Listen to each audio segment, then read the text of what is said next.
Hello, everybody. Hi. Welcome to It's a Long Story, a place where we roll dice, we tell stories, and we create some frickin' magic. It's frickin' bats. Welcome. We're here with all of our friends in the Brasslight. Everybody, take a look at your camera, wave, and say howdy. Howdy. Howdy. Howdy. Howdy. Welcome. Okay, Joe, put the figurines away. You got to do the intro. Hi.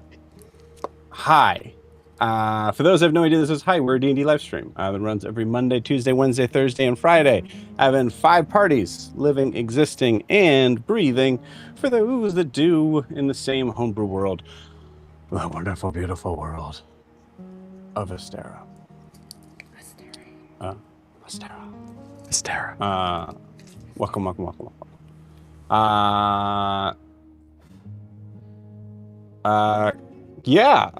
Let's jump in. Not a lot of announcements. There's a very, very good chance, I would say probably about at this point, maybe like a 95% chance, that New Moon will be not, there will be no moon. No, God dang it. There will be no new moon this week. As we have There'll be a full moon. There'll be a full moon, but no new. I thought we had 8. Oh yeah, I'm sorry, because Astera has 8 moons, so at least one of them will be in full, right, Joe? I'm gonna eat this. I'm gonna eat Tank on camera. If you guys Promises? talk more about this freaking moon. Yeah, promise? I could die. That's what Or you want? not. It's unlikely, but I could. Is that what you want? You could die breathing, so it's unlikely, but you could. I would argue the percentage of that possibility goes up a little bit once I try to ingest I don't know. Brain aneurysm is gonna happen. Sorry. Oh my gosh. Wow. Okay, cool. Energy. I don't know what's been happening about this week, but the intro has brought some very weird energy to our players this week. All week. Everybody get your, that thing that you do with your dice, like to kind of like bathe in the moonlight. You might need to do that with yourselves. I don't know what's going on. Yeah, the microwave might be walking backwards this week. I don't know. Yeah. Beware. Either way, we're gonna have some fun. We're gonna jump into some Fantasyland stuff. No new moon this week, most likely. Everything else is pretty much the same. We are still kind of trying to work on building up some stuff for our new player that will hopefully be joining us very soon. But that's it. Everything on the horizon looks hunky-dory other than that. That's the first time I've ever said that. But here we are. Correct, Armando, a phrase I have never used before and hope to never use again. Beautiful. That's it. Cool. So we're going to just jump right along to giving a quick shout out to our sponsor of the year, which is Lorify. They're awesome. They make my job a heck of a lot easier. It is I'm actually uploading Lorify right now for Mongoose Cruise session. So, which was very fun. It's awesome. The way it works is it is an AI note-taking tool that takes the notes for you, so that you can kind of keep track of other things if you want, especially in the idea of the style of gameplay that you want to do. For me, you'll never see me take a goddamn note if I'm a player. I can't do it. I try. I just can't do it. It's just so hard. I have a screen in front of me. I have a keyboard, most likely. But it's hard. What's the character's name? I'll remember it. I won't, but I'll remember it in my head.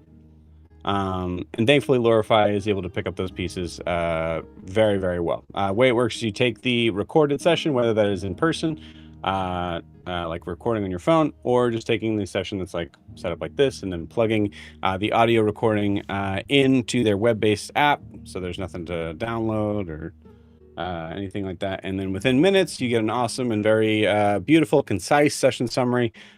Surprisingly accurate. You might need to, fix a name here or there, but for the most part, definitely consistently still surprised me on what's it gets. Glorify. Make sure you put that in there. That's what I said. What's it gets. So it's awesome. You should check it out. Go to lorify.ai to find out more information on it. Yeah, if you happen to talk to Jordan or anyone at the team, just let them know that Joe from It's a Long Story says hi. And all these people, too. So you guys are saying hi, too. Or at Hi, least me. I don't know. I Jordan. don't want to put words in your mouth. Yeah, hi, Jordan. So thank you to Jordan and the team. We love you. Mwah. It was a long one that time. Sloppy one. Sloppy wet kiss. Come up. Where am I deconstructed at? You know what I'm talking about. Beautiful. That is it. That's it for our announcement stuff. We're actually just flying straight through. So the only other thing to mention is if you're watching, if it's your first, second, or third time watching the channel and you want to support the channel, the best way to do so is to like and subscribe where you're watching this. Whether that is on YouTube or Twitch, it helps us out a lot and makes me feel good inside. And not in a weird way. Just to, I'm happy. So thank you in advance for that. You can also check out our Instagram and TikTok, which will be down below on that bar down below, right down there that just popped up, at It's a Long Story _TTRPG. And lastly, this is a live stream, so you can always feel free to jump in and say hi. Believe it or not, this is not edited. This is what my voice actually sounds like. Real words, all time. What's it gets, or whatever I said before. So yeah, thank you in advance for that. We love you. End of speech. Before we jump into tonight's session with the Brasslight, we need to get a recap of where we left off with this ding dang party. So Sarah, please take it away. 1 second, I have to pull up Glorify. Because we open in on a battle map. A pretty sweet one, if I do say so myself. That was really cool, made by Joe. Hey, thanks. It was pretty cool. So we all did our little preparations as best we could. When we were told to, if we were in or out after he adjusted a shotgun. And we opened the doors to find the, what was their names again? They're known as the Gentlemen, but... No, they're not. Actually, there was a few different sort of people that showed up. You saw a character named Asher. We had Malinchka, aka Monica. Here it is. The Tank, which is just apparently just called Tank, according to you guys. It didn't really have a name, so you guys kind of filled in the blank there. Bounty Bot, very important. And someone else, I'm forgetting. Asher, Bonnebot, Large Tank, Monica. I think that was it. That's all Lorify has. What was the guy's name that we were working with? Michael Baskin. Killed his was husband, there whacked too. him. That's all I hear when I hear his last name. Nope. Yeah, same. Nope, didn't do that. That's a different Baskin. Okay. Well, his relationship with Baskin. Asher. Yeah. Could be. The Pompadour again. Could have been. So Anyways, and Sarah, we they cut you were- off. Go ahead. And they are known as the Rowdies. Ophelia immediately recognized Monica as a former schoolmate, and she immediately drops her fake southern accent, and the two kind of argue a bit. Blair sees that she pulls out a brief, I can't think of the word. Briefcase. Briefcase. Yep. Briefcase gun, and Blair uses her magna powers to pull it out immediately, taking it out of play. And Monica gets very upset, yelling at Blair to give it back. Meanwhile, Bounty Bot fires a grappling hook at Emmeline, pulling her 15 feet closer to him. Emily's unable to escape the grapple for several turns, limiting her spellcasting options and forces her to cast Vicious Mockery at the Brassborn construction while struggling against the hold.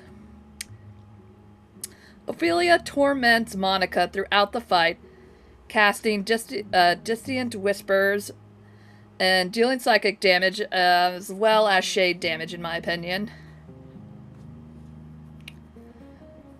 while delivering cutting insults and basically saying, how does it feel to peak at high school? Rasa summons because two they had a prior relationship, because they were school friends. Yeah. Rasa summons two Emberbacks into the fight, making the battle map even more crazier. To distract Tank, was it 7-foot or 8-foot tall automaton?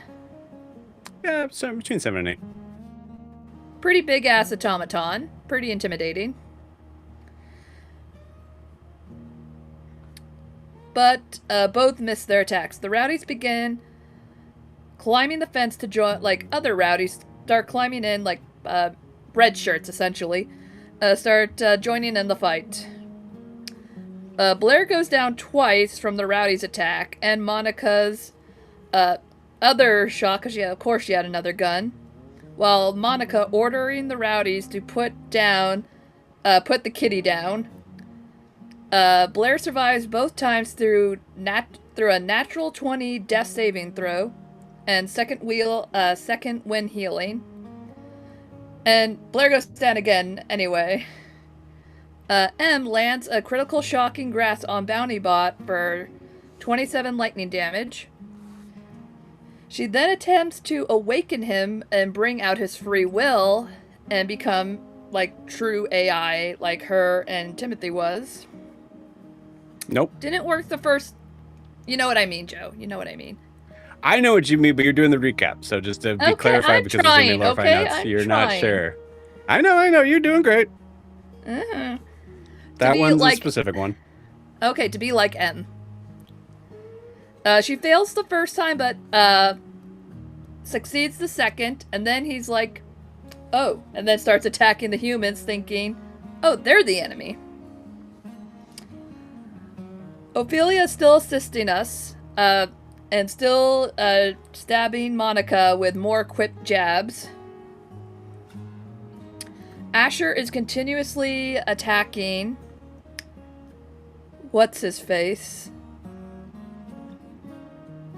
That I can't see his name in the recap. Michael.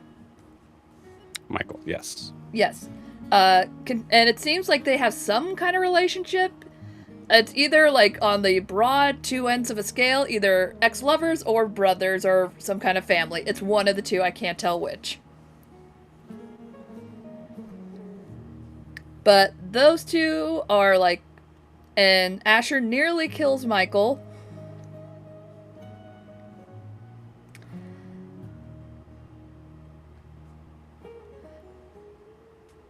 Michael misses twice. Sorry, I skipped way ahead of the paragraph. Rasa's Emberbacks maul Monica and her rifle shot, and his rifle shoots her in the chest.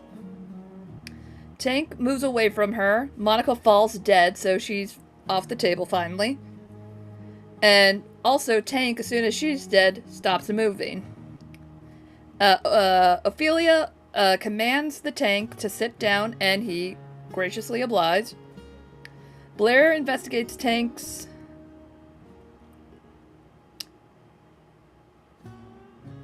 identifying Ignite, warning everyone to step away because this thing can blow up. The sheriff goes down from Asher's reckless attacks, but is revised by Ross's healing spirit, a little cat on top of the sheriff's chest, healing him. And M heals for 31 hit points. Rasa then kills Asher with 2 rifle shots. with advantage from Michael, and the sheriff's vampiric touch weakens him. M kills the last red shirts in the group of the rowdies. And after getting up, Blair runs to a dying Michael and uses Spare the Dying, but as medical shock, whatever those things are, shock paddles, to wake him up as all his people slowly start gathering around us after the fight. The end. Beautiful. All right. Thank you, Sarah. Please take that point of inspiration as we dive further in. Anything else to add, my good friends?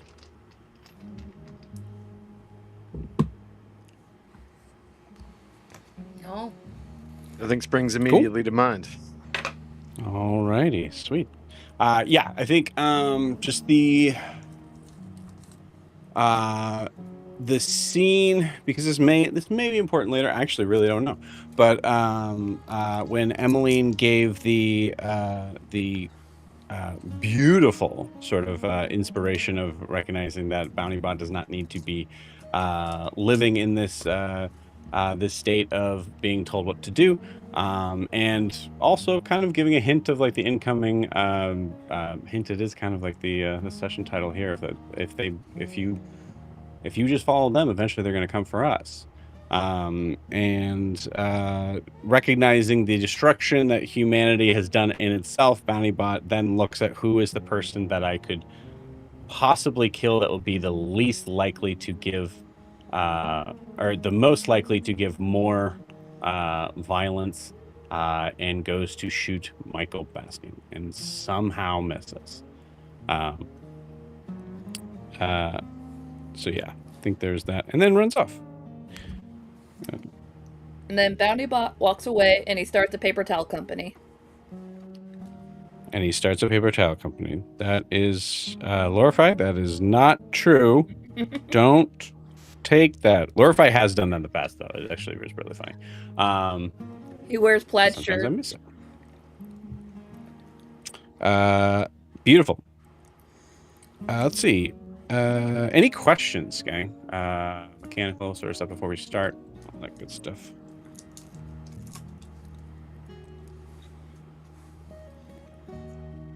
Alrighty. Sweet. No, I think I'm ready to start, Joe. Let's light this candle. You guys want to play some D&D? Yeah. Yeah. Hell yeah. Let's do it.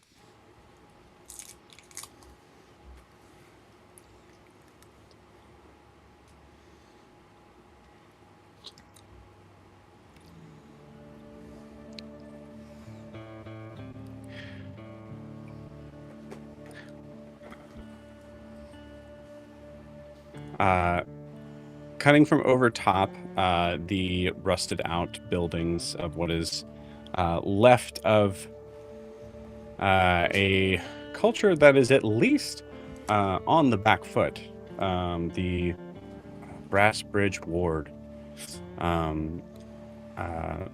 the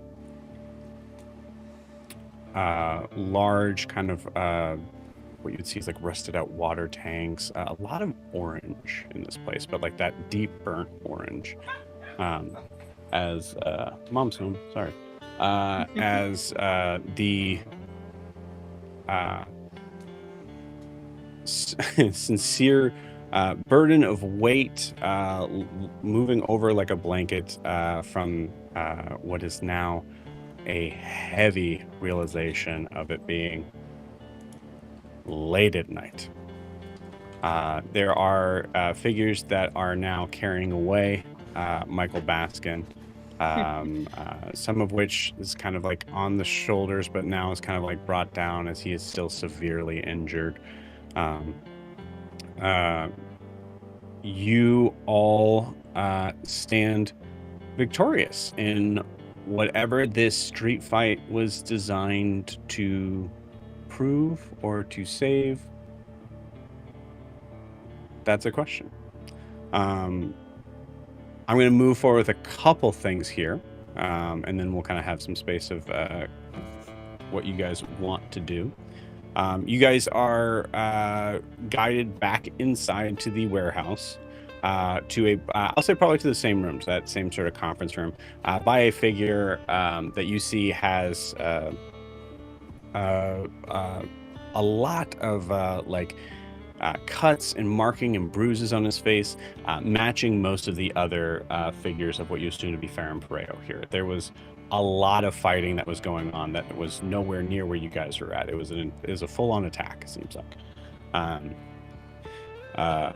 But ultimately, you guys won. So as the figure is standing there addressing you all, you get a sincere sense of respect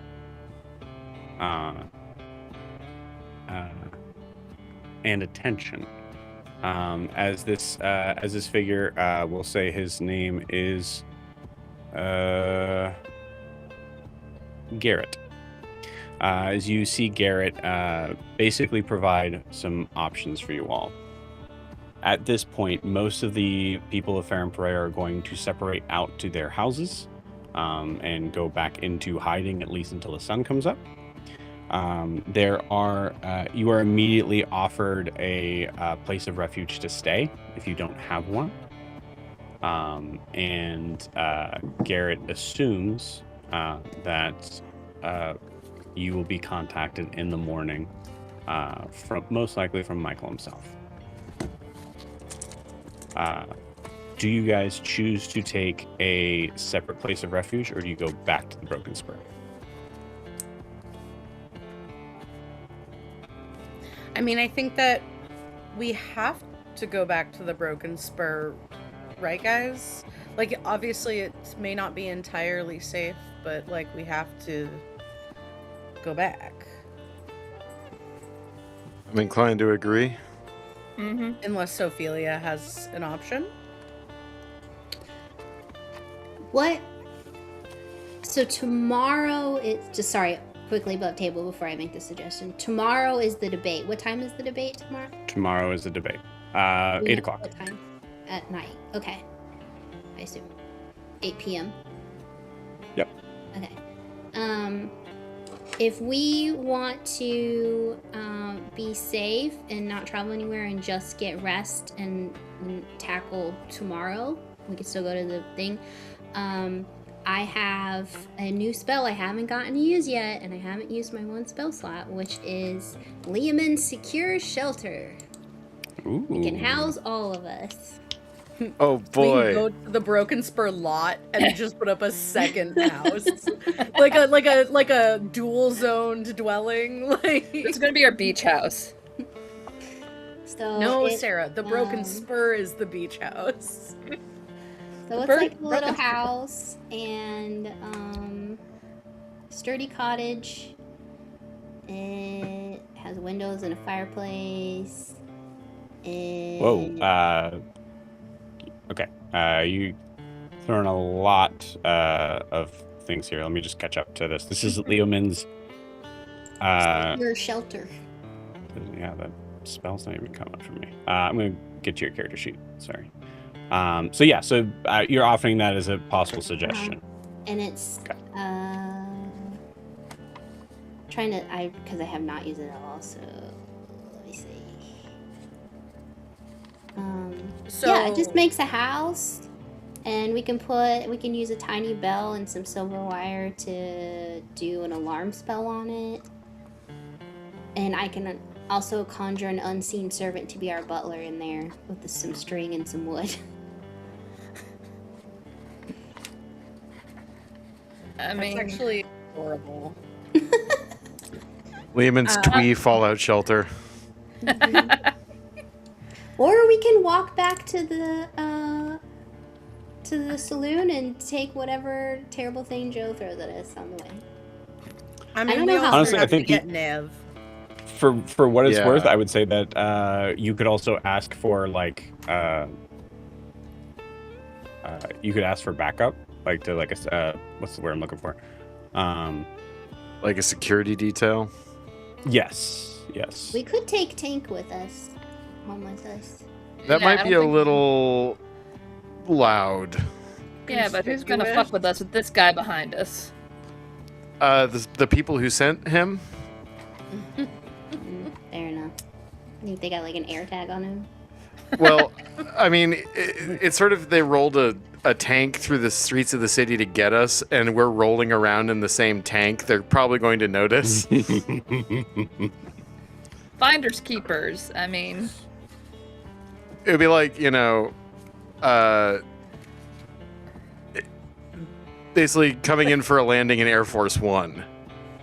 Like, we don't necessarily, I mean, could like, we sure, it's very disguise well it? armored. we just like slap like a Just a new coat of paint. banjo on him. It'll say he's like one of the new electronic guys. I mean, Call me pessimistic. I call you likely correct, but still. I love the idea. Don't get me wrong. I think Emmeline's genuine response to that is half the time humans don't really look that hard at Brassborn or at automatons. Like, we should put something on him, but like, Also, I may have to fix him because he could blow. Because I did shoot at him. He did get shot. Let's come back to the question. So we Yeah. can move on. I think that going back to the Broken Spur, potentially with a couple of thugs to back us up. Yeah, just like detail, just assist you along the way. Make sure you guys get there. Okay. That seems like the safest option. Like, they don't necessarily need to see down below the saloon. In fact, we Alright. should probably take every step possible to make sure they don't. So should we leave Tank here with Michael? I think Tank might I'll not make necessarily. that very easy. Tank is not in the room with you. Yeah, I think Tank might not necessarily obey commands from just anyone. Like, Ophelia kind of is the kid with the leash here. Okay. Like, throw a tarp over him and he's probably fine. You do see this area is just full of broken down parts. You guys remember the battle map itself having a bunch of like just crud all over the lawn in front. Yeah. A tarp and a sign saying, danger, explosive. or I mean, do we even need to put that much on it? Just say requisition, just a tarp with a sign that says something like that. No one will touch it if we're like it. I don't think it would. Things get dragged through the Brassbridge ward often. Well, Actually, yeah, now I'm thinking about it. he's mine now, and I don't want to leave him behind. So Yeah. That's fair, I guess. No, I mean, I think it Just would a be heads up, really Rachel. easy. Lehman's secure shelter is homebrew. That's why I'm having trouble finding it. so I don't get to Yeah. use it. How the hell did I find If you don't see like for the version, if you don't see a version that looks familiar and isn't like Humblewood or Grim Hollow, Mhm. they've made this pretty awkward to figure Okay. out. So I'll find it. different I would say feel somehow. free to always like message me as like, hey, can I get this spell? Okay. So are we And I'll level taking up. Tank with us or not? Because we're going back to the spur. Could we just grab, like, a wagon and load him in there? Yeah, that's a good idea. Not like a little Can we- red wagon, but like a, Does your magnetic strength, would it help you pull a wagon, Blair? Like metal wagon? I My would magnets say this are one more out of time. juice. The question is, where are you guys spending the night? I'll be honest with you, mechanically speaking, that construct will be there for you guys to be able to handle and figure out. If you want to find a way to be able to bring it to Broken Spur, that could be situated for you. The goal right now is to whether or not you guys stay here or do you stay in Broken Spur. I think we're going to the Broken Spur. Let's Yeah. go to the Broken Spur. Spur. We're taking Tank with us. Tank can pull the wagon. Or if Or I Ferrum swear. Pereo friends can deliver him or something. Yeah, and so if I'm, I guess an above table question, but so tomorrow 8 p.m. is the debate, but tomorrow morning Michael will probably reach out to us. That is what Garrett has said to you. That's As you guys talk about taking tank, who's heading this up? Looking at Garrett. I will. Okay. Roll me a persuasion or intimidation check. Your choice. Okay. Let's see which one will be better for me.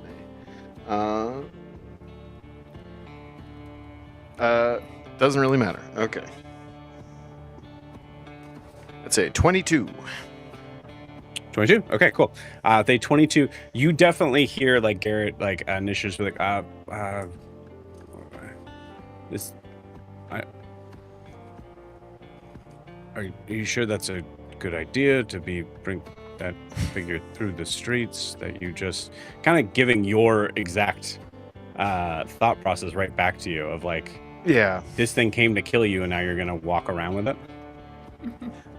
I put my hand on Garrett's shoulder and say, if you can get us a wagon, we can get it home.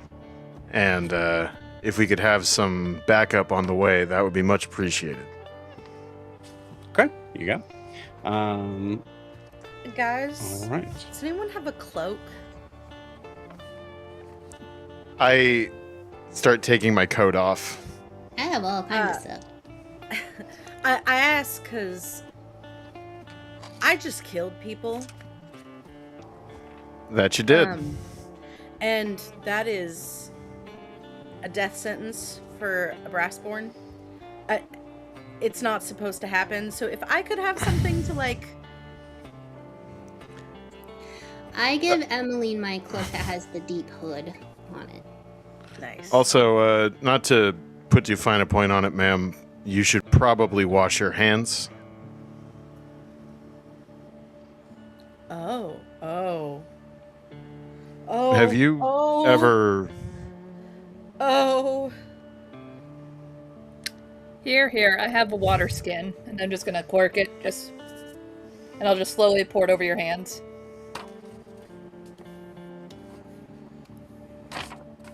That's awful. Why do you guys do this? Self-defense? I can't say I make a habit out of ripping things off people with my own bare hands, but yeah, self-defense mostly.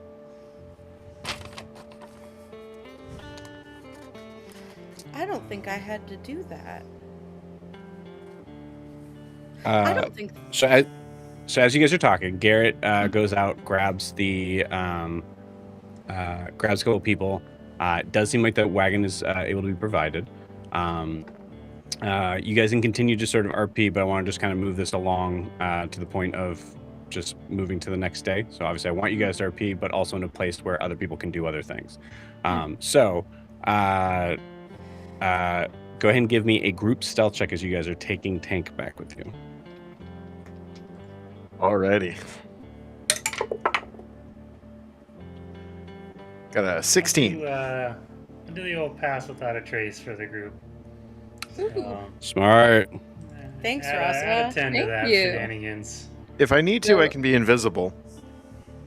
So that's a Do plus you feel 5? like you need to? Out of 10. I think I might become invisible.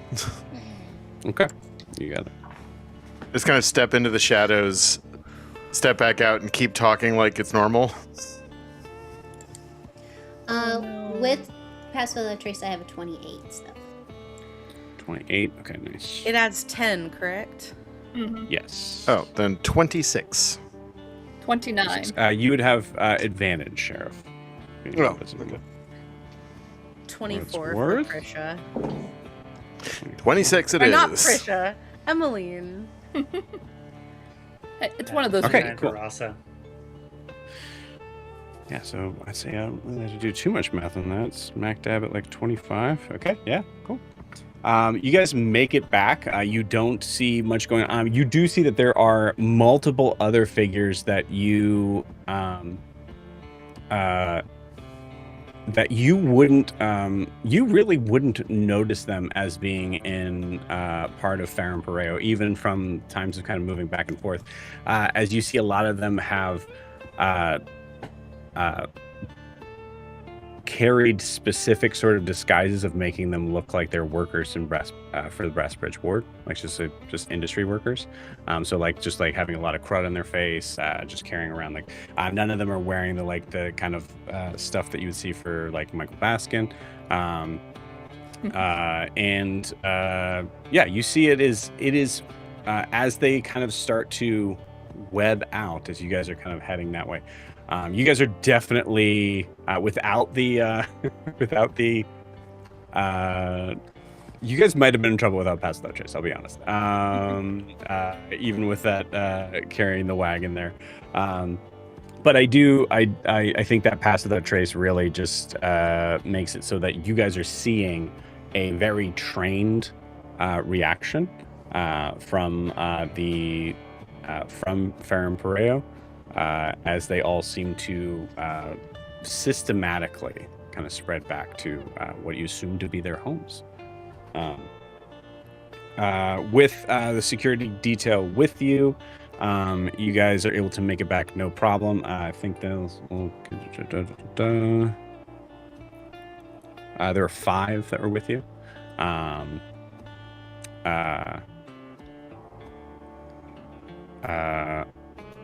I think as you see them head back, I'm going to say, Emmeline, you'd be the only one that would be cognizant of this. Go ahead and roll me an insight check.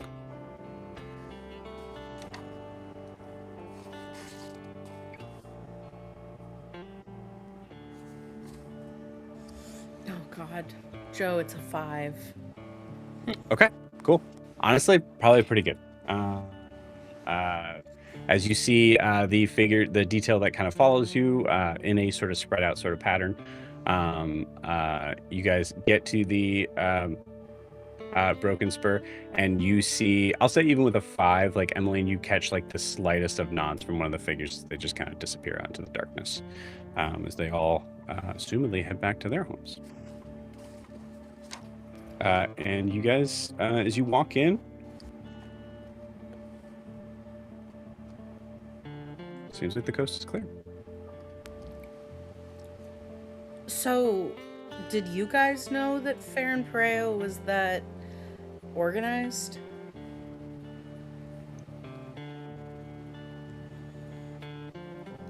I did not.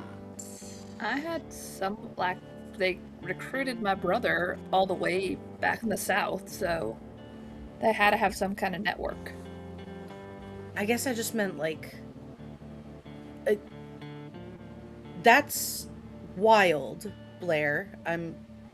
Is your brother okay? He's dead. The room just gets really quiet. Oh. Oh, Blair, I'm sorry. I didn't know that. I'm sorry. Above table, Blair has said this a few times to Oh, has she? Yes. Well, now I sound like a dick. You can clearly, obviously, like, hey, like you could just be like, character knows, Kay didn't. Mm-hmm. I forgot. It's okay. I kind of figured. Okay, so,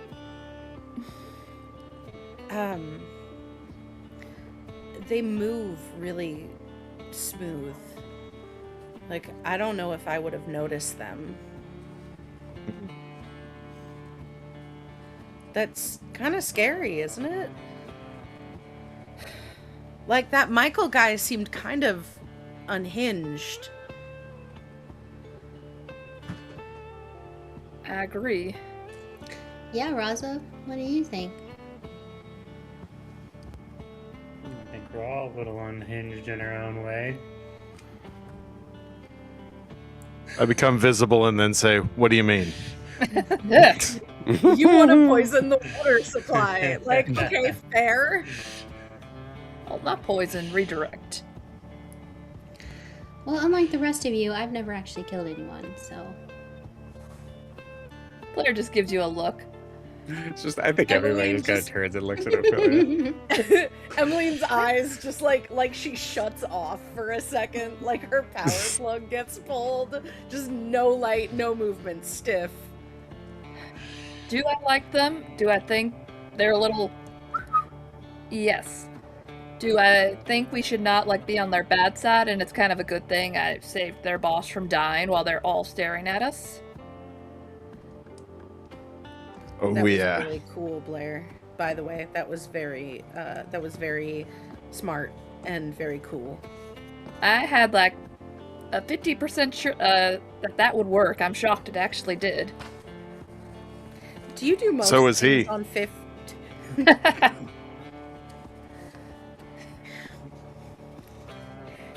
God damn it!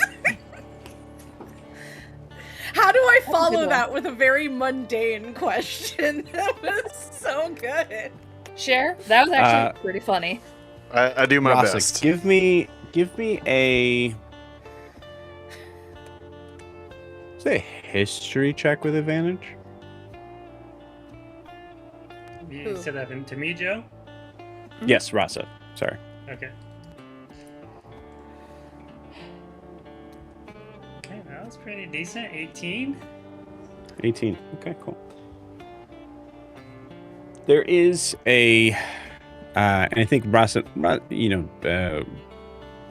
Brian might be aware of this, and Rasa might also be deep down aware of this, but I think there's a precedent that's set based on the conversation that's being had that seems to be hinting at the idea that Ferrum Pereo is on the outside of the group's interests, which is going to prove a little difficult considering how much this group is in with Ferrum Pereo. You all went to that restaurant looking for Michael, were given the option of not going to meet him where he's at, and instead just having a nice, relaxing sort of meal on him. And you chose instead to go and find him to speak on that. And in that conversation, did insinuate pretty strongly that there was, not all of you, but most of you, insinuated pretty strongly that your interests co-align enough to team up. Mhm. So there is a kind of moment that for those that like want to back out, they might be able to, but it's gonna be very difficult considering the blood that's on their hands now. Literally, also living that way. I mean, I gave you all an opportunity to walk away before we went into the museum. But we're committed to the relationship now. And Oh, yes, we are. And they're committed to us, too. That was pretty smart of you, Cher. Because now that we saved his life, he does owe us at least one. Oh, yeah.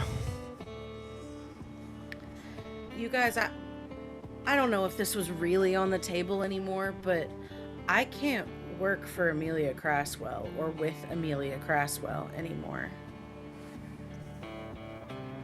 I am, why is that? because her whole thing is making, like, giving equal rights to Brassborn, but I am a Brassborn that just killed somebody. If people saw that, Brassborn get villainized. They don't get their rights. Who do you think's gonna be out here Oh. telling on you? Anybody who might have possibly thought that they saw what they saw. Anybody. What did they see? Because anyone who seems like they'd be in a rush to tell anyone either works with us or they're taking a surf on Maggot Beach. Again, not gonna help Amelia. Okay, well, why were we pretending she was gonna win anyways? It's fine. It's not that she was gonna win.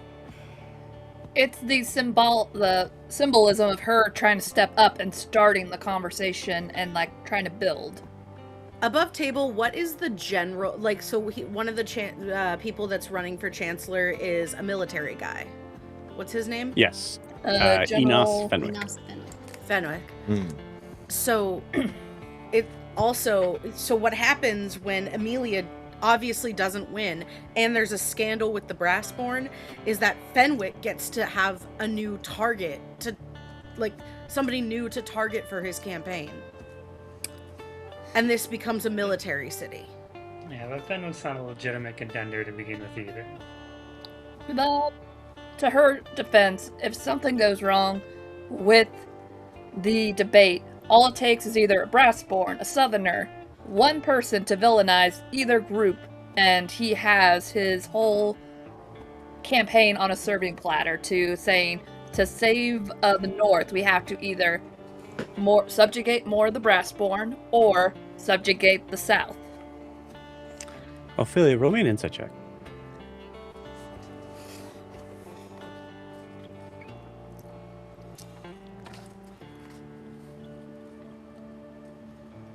$18.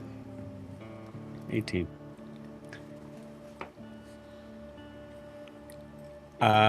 Emmeline, do you think you are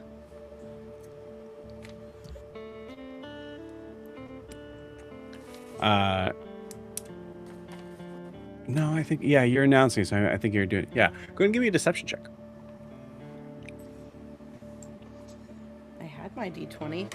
Okay, backup d20 would probably roll better than this current one anyway.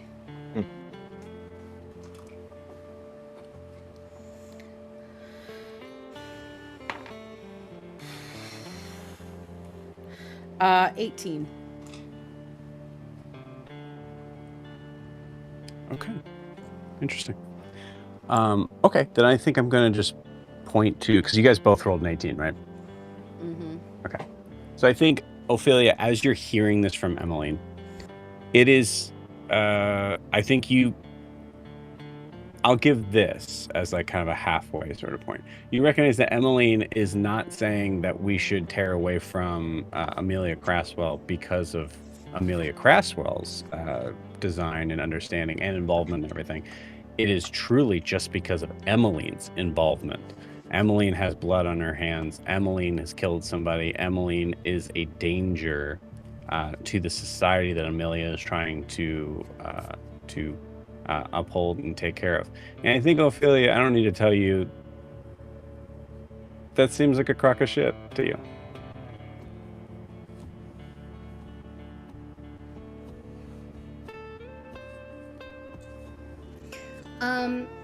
Before they go to bed, Ophelia would like to try to find a moment alone with Emily. Love it.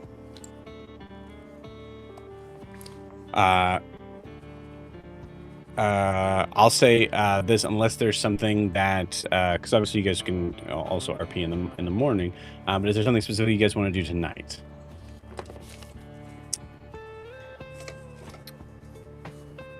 Blair's just gonna go down to where all the automaton parts are before you go into the underground Disneyland blackmail area. Yeah, so that space in between, you Boiler got room. Yeah, the Haunted Yeah. Mansion downstairs. it. Hell yeah. I just want to Cool. gather up as much parts and anything and then take them up to... she'll probably be sleeping down there.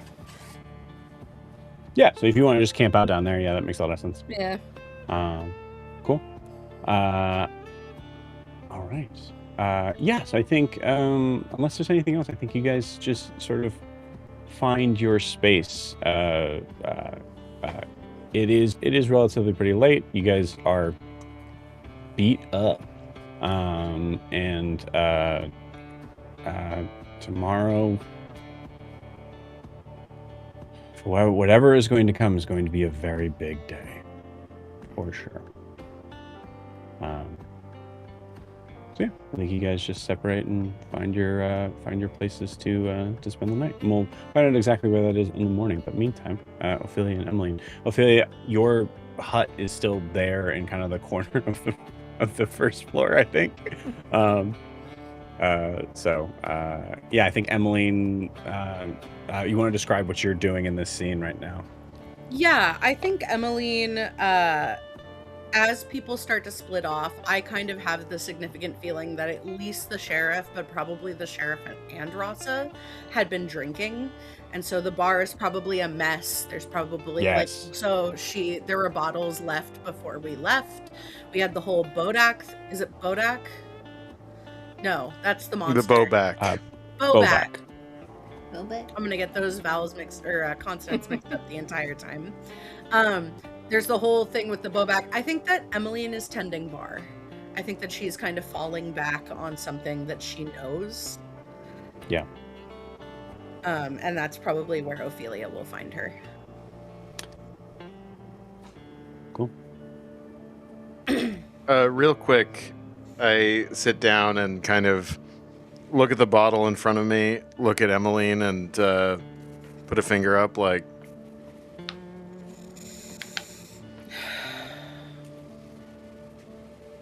I mean, if you're going to be tending bar. So remember, this scene is wanting to be alone with Ophelia and Emmeline. Well, yeah, no. so Ophelia's gonna look over out of her hut and see. I can see Emmeline tending bar, right? Yeah. Emmeline, if you're done with my cloak, can you bring it to me? Oh, right. Yeah, of course. I think it's just been like laid on like a clean side of the bar, and so she grabs it and comes over to Ophelia. Here, thank you. Oh, you want to come in? I have tea made. You have not invited me into this hut yet. Oh, Is that's something weird. wrong? No. Yeah, all right, sure. Follows her in. Ophelia, is Cerinthia in here? She doesn't have to be. You could have just told her to go. No, home. I would have kicked her out. Yeah. I think actually, honestly, Cerinthia might. I'll put it this way. I think. Actually, can we put Cerinthia up in the apartment upstairs? Yeah, absolutely, you can. Yep, that makes a lot of sense. Or is that Emily's I walking rolled out? an I don't 8. She doesn't know. wanna go I don't home. remember where we left it. She does not want to go home. Going home is a representation of her old life before she knew all the information she has now. She does not want to go back This is her there new home. with the information she has. I think Cerinthia explains to you like very, very like rushedly of like, I'm afraid something's going to spell out. That people are going to just walk up to me in the street and start talking to me about things. And I'm going to immediately tell like, did you know this person died and it was this person's fault? Yeah, you Just freaks out and you just get that. Yeah. I need to set her up with Gaspard. Some rest. Time to process. Would you like some tea, Emmeline? Sure, but I probably won't drink it. Oh, yeah. That's fine. You don't need to. So, earlier, I mean, I'm sorry that I said Amelia would never win. So who cares? I know you care. Thank you, Ophelia. But going back to Amelia and what I don't like about her, do you think there's a problem with, in order to be a part of her campaign, you still have to pretend to be something you're not, and that you have to still not be a full person and convince someone like me that you continue to be harmless and neutered in order to get acceptance? Do you think that's a revolutionary stance to take?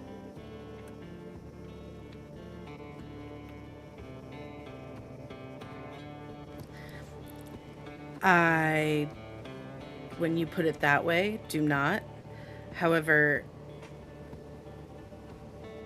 I think it's the only sane way that you take steps to do it. Eventually, the goal is, I think, Brassborn don't have to hide at all. But right now, we do. And a lot of that is because of threat. It's not that we want to. I don't.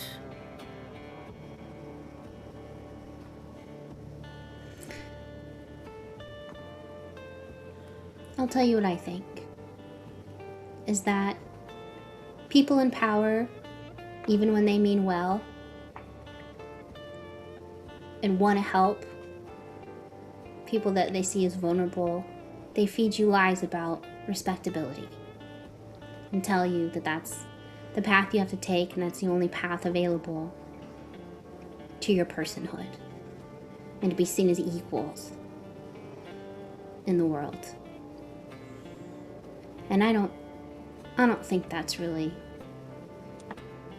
what you want to do, Emily.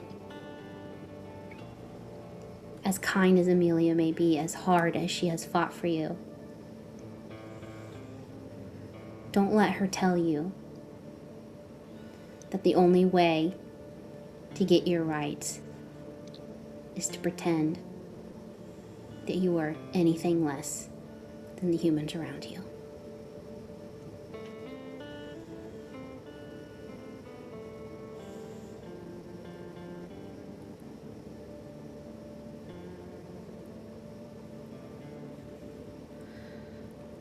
I just don't want people to die. They're gonna die anyways, Emily. That's not on your shoulders.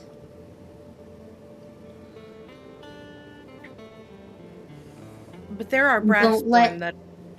And don't let people like Amelia make you believe that. Maybe she hasn't. Maybe because you have such a big part, you take that on. But that's not on you.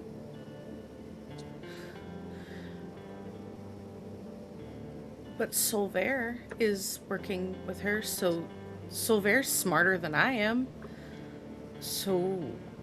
Says who? Says who? Solvaire? I mean, probably Nev, too. You think Nev thinks that you need to pretend to be anything that you are not?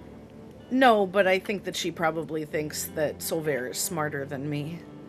I think you underestimate how much Nev thinks of you. And you underestimate yourself. I wasn't supposed to do that, though. I didn't want to, but I was angry. I was angry and I could and I did, and that feels like it should be wrong, which means that it has to be wrong. I'm not I'm not a psychopath. I'm not gonna stand here and tell you that killing people is good. But you are protecting your friends and yourself and a higher cause. And if you didn't do that, that person would have happily smashed your face in and thrown you in a landfill somewhere. And never thought twice about you again.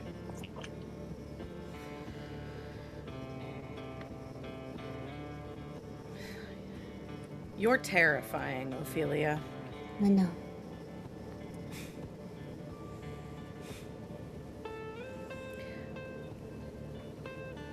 So what do you suggest? If you were right, and I'm... Yeah. What do we do next? I would hope that you be willing to step into your full personhood and never let anyone tell you to be anything less. And I hope that you search your heart and that it tells you to stick with us, even if we don't exactly know where it's going, but at least have faith that at the end it's not going to be the same old shit.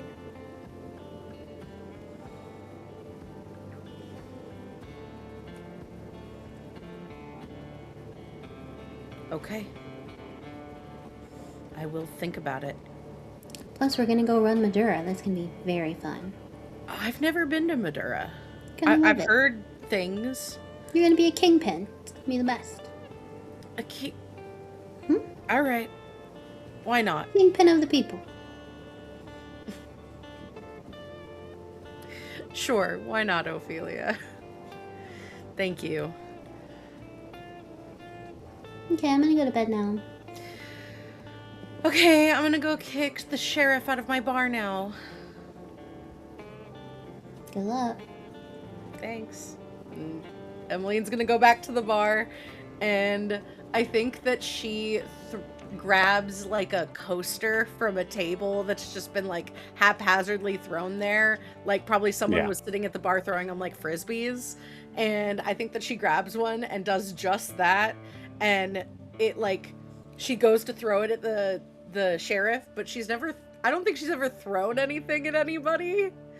And so I feel like it just like taps his arm as like he's like going to take a drink. It just taps his arm. Roll me a d20. You do not have proficiency in this, so it's just a straight up d20. It's all in the wrist. It's a nat 1. Cool. Can I catch it? Oh my god, that would be badass. Yeah, you catch it for sure. Thanks. You're not even facing Emmeline, but you catch it. Yeah, just kind of a. I love that. You know, it's not generally smiled upon for humans to kill each other either. Go to bed, human. Yes, ma'am. Try not to let it get any easier.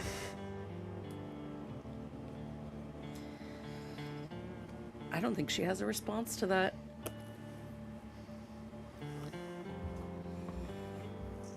I go to Yeah. bed. Yeah. I think Emmeline does not want to go down and hang out with Nev. I think she's gonna kind of stay stationed at the bar for her rest. Okay. You got it. Okay. Very cool. I like that.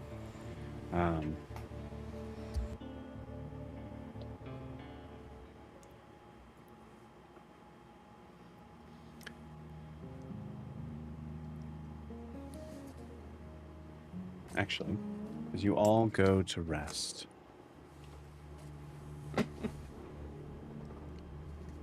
Sheriff, tell me where you lay your head down. I'm gonna say the downstairs bar. I basically try to find somewhere soft to lay my head, if not my body, especially somewhere that isn't facing that horrifying robot with a hole in it now. Sorry. Where do you go? I'm sorry, I got lost. So there's the upstairs bar, and then there's like the downstairs bar just outside the server room, right? Yes. Yeah. Okay, so I go to the other bar, basically. Downstairs. Okay, cool. Yeah. Sweet. And you just drink yourself into a stupor there? No, I think I just kind of lie down and put my hat over my face and go to sleep. On the bar? I was hoping for a booth. Okay, cool. So you're in the booth. Got it. Yeah. Okay.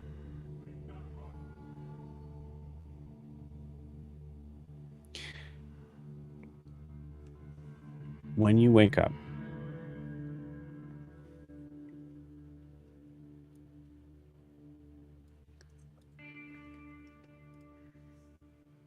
the unfortunate thing of being in the basement underground from something is that awaking, you're not given any sense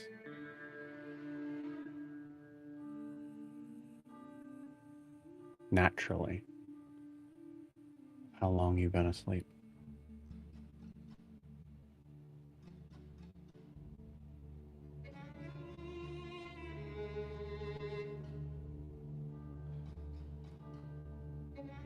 So you awaken at the bar. Go ahead and give me a perception check. Okay. 23.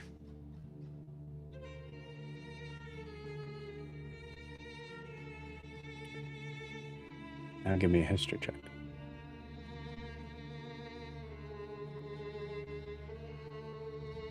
10.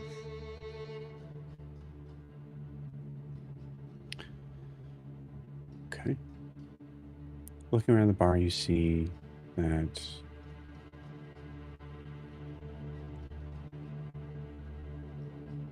there's no one else around. Not surprising. Maybe it's still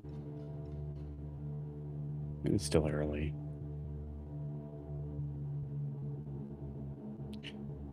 But you feel this need to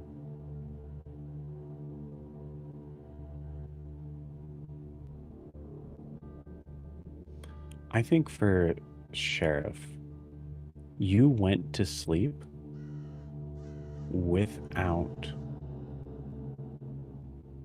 someone who has been with you for as long as you can literally remember. Something feels off when you wake up. You're not sure if whether or not it's because of that lack of connection, whatever he's doing, whatever he's up to. It's away from you.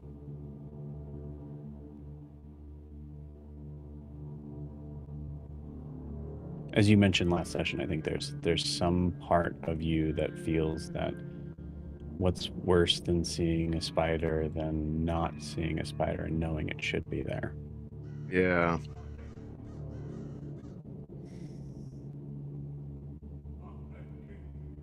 I pull out my deck of cards and start shuffling.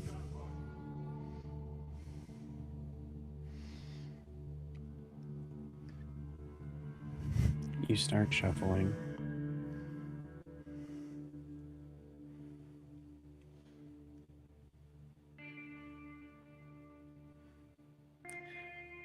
Is the sheriff's hope here to make contact? I think it's more of a meditative act at this point. Just something he does every time he wakes up. And he kind of realizes that something about it is different than it was.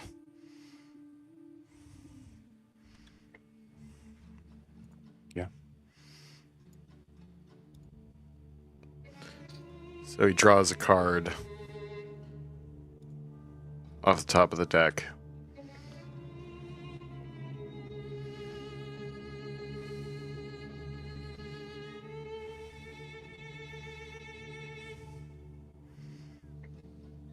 What do you do?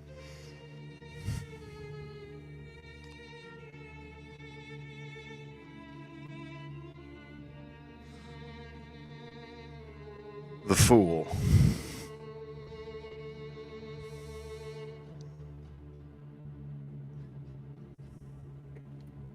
The only problem being that this is not a tarot deck. Wasn't supposed to be a tarot deck, and for some reason you draw a card that you see. Yeah, I think if you want to describe what the card looks like. A man with a coat slung over one shoulder, walking forward into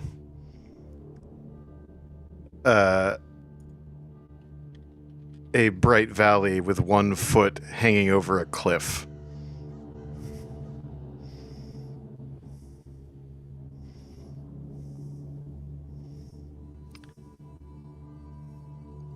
I think as you draw it, you hold it up, maybe confused, just sort of staring at it. And then you see just past the card this very individual, now in more of a three-dimensional form, shows up behind it. Hello, sorry, may I join you here? Sort of a lonely place. Very. You're free to do as you will.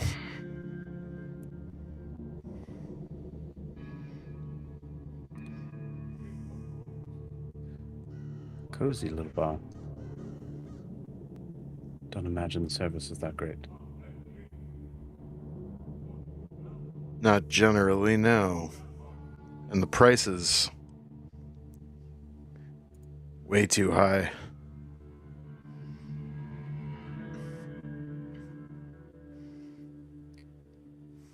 What's your name?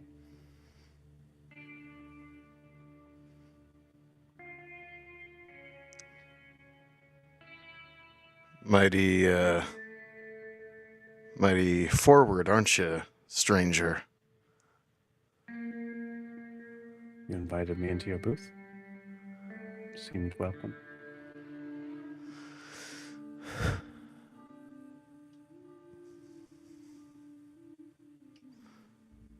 Before I tell you, may I ask, what time is it?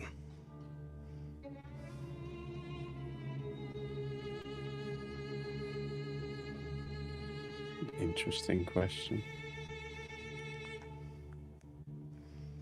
What time would you like it to be?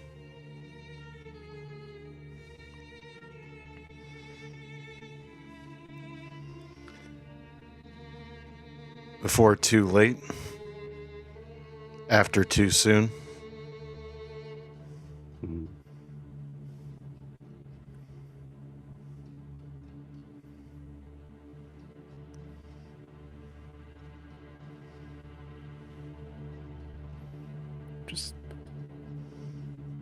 Sorry, I'm just very curious about you.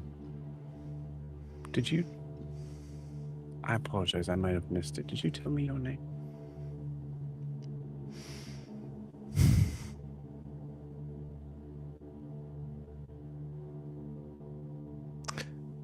I don't think I can anymore.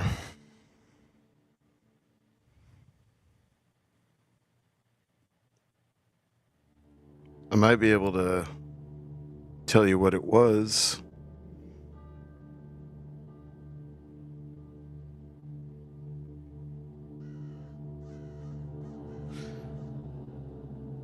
For the right price,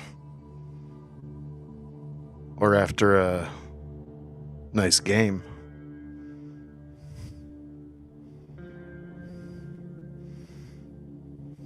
Such a strange requirement for asking such a small question. Oh, it's the small questions that'll get you, though. Questions like, what time is it? Do you love me? How do you plead? What's your name, stranger?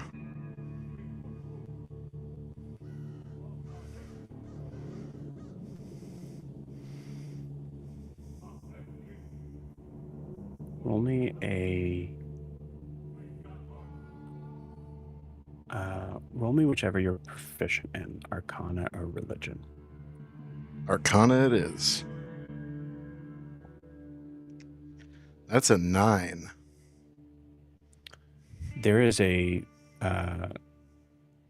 certain familiarity that you feel with your old friend that you do not feel here.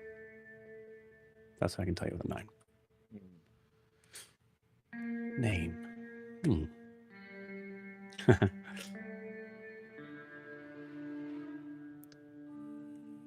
Let's go with...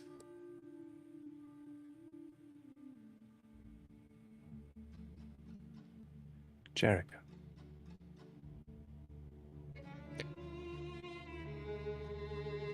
Well, a friend of a friend was called that. A friend of a friend is called that. Huh. Might we have a mutual acquaintance? Maybe. Maybe more than one.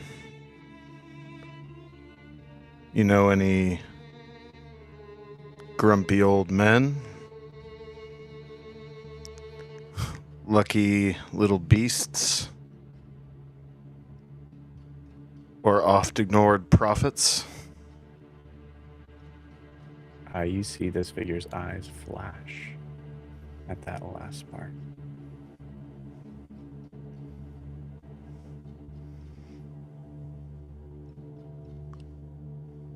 I am filled with understanding on Prophet's loss. So would you say that you have the lowdown, man?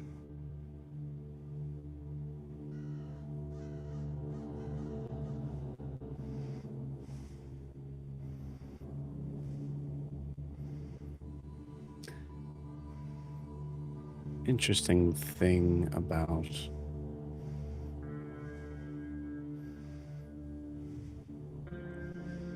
I'm just going to say it. Humans of every kind. Humanity, I guess we'll call it. You all like to experiment in your buildings with Fraser. There's a design to build towards the heavens, Tower of Babel situation. Given a clear show of how cocksure, how proud you are as what exactly? I don't think even you know. But it is people like you and like Jericho and Ophelia and Blair that specifically seem to be the type of people that build more in basements, going under the ground.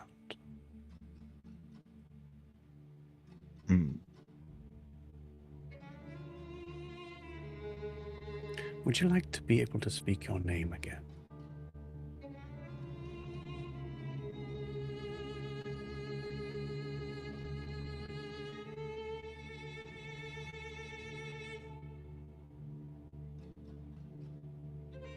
Yes. But I don't know that that's yours to give. It isn't. You're right. It is not mine to give. But it is yours to take. See, I, like many others that have joined me, have recognized that there is only one true rule in this world.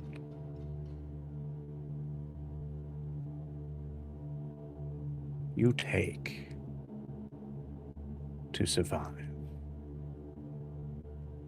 You take to win.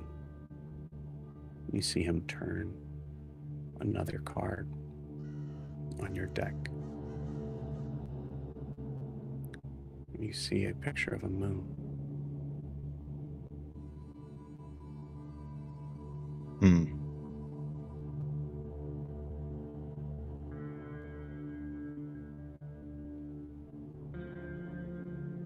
I am familiar with your friend. Actually, your friend would be quite familiar with my people. See, one would not exist without the other. Not in a angelic sort of state. Nothing that holier than thou, though I will say some of my colleagues might disagree. Ex-colleagues, to be specific. I see.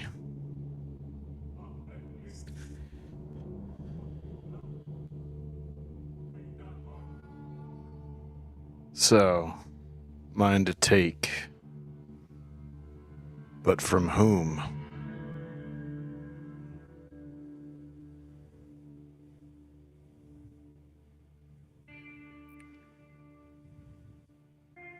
That is something only you can answer.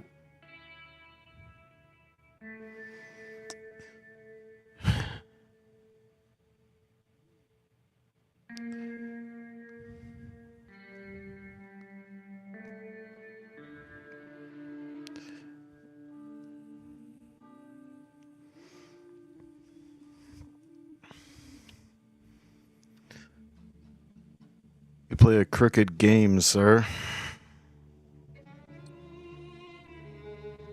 You see his face darken in response to that. But it's the only See his game in form. town. You see his form shift and get smaller as it turns into a figure with half his face missing. A large, tattered brown cloak and a graying beard.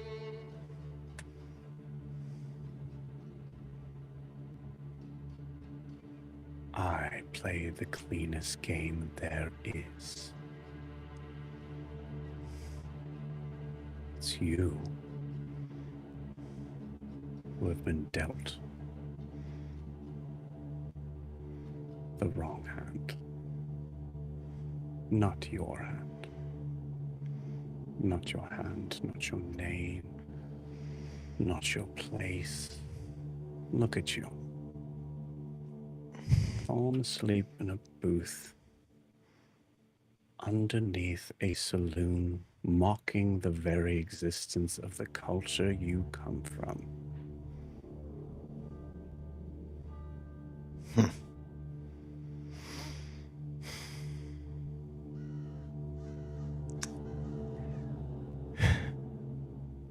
At least I'm still pretty.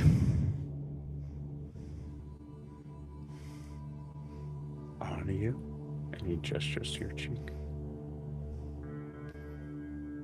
Seems that you've been branded, my son.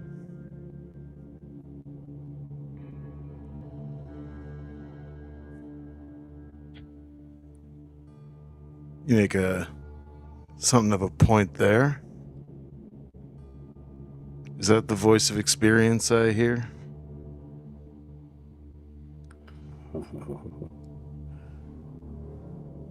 I am chock full of experience.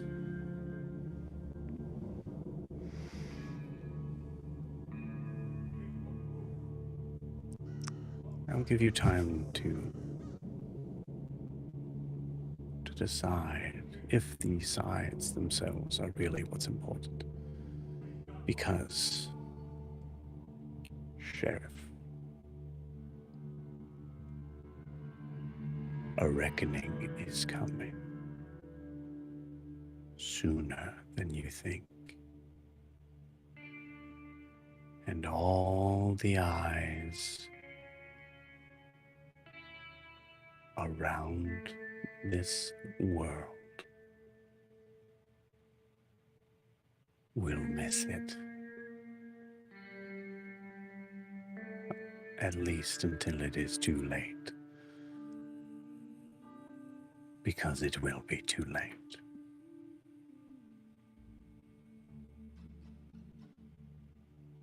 Takes the bottle that you had. Pours himself a drink that just seems to appear in his hand. To change for the better. Bringing all climb too high.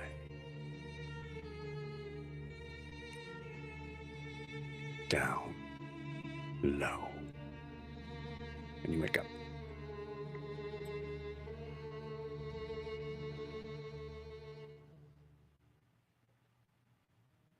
Oh, I need to lay off the cheese.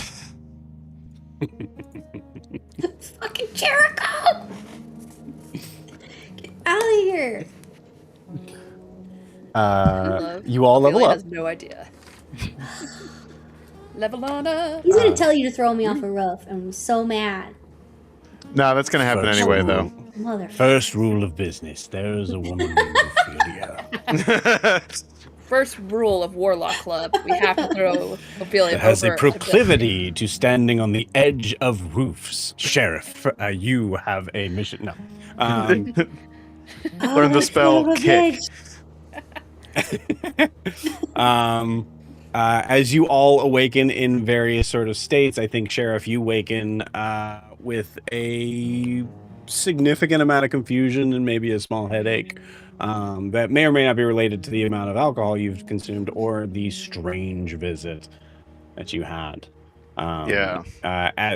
As you all level up, I'm going to be talking over the scene that is coming up so that you guys can kind of make sure you have your plot points and figuring out where you're going to be as far as that level up goes, because I would like you all to tell me. So as the scene opens up into a bright new day bright new day in Vracia. We see a kind of ray of sunlight kind of pushing through this only still slightly dirtied window. You guys have spent more time on the inside than you have been on like the looks of the place here, so I think there's probably a couple smudges here and there.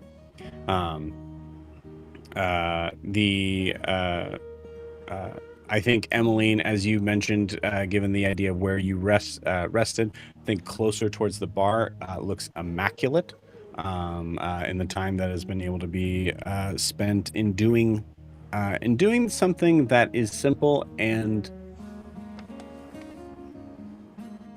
Repetitive. yeah. I think I wonder, I'm going to ask you, Emmeline, is there a point in time where you actually feel like you get caught in the idea of this being like required for a second, or is that completely gone? Oh, I think that it's probably a reoccurring thought throughout the night and ends up kind of something that she is thinking about and trying not to think about, where it's like, Cool. I want to do this because it's simple, or do I want to do this because it's required? No, I want to do this because it's simple, but I'm supposed to because I've done something wrong.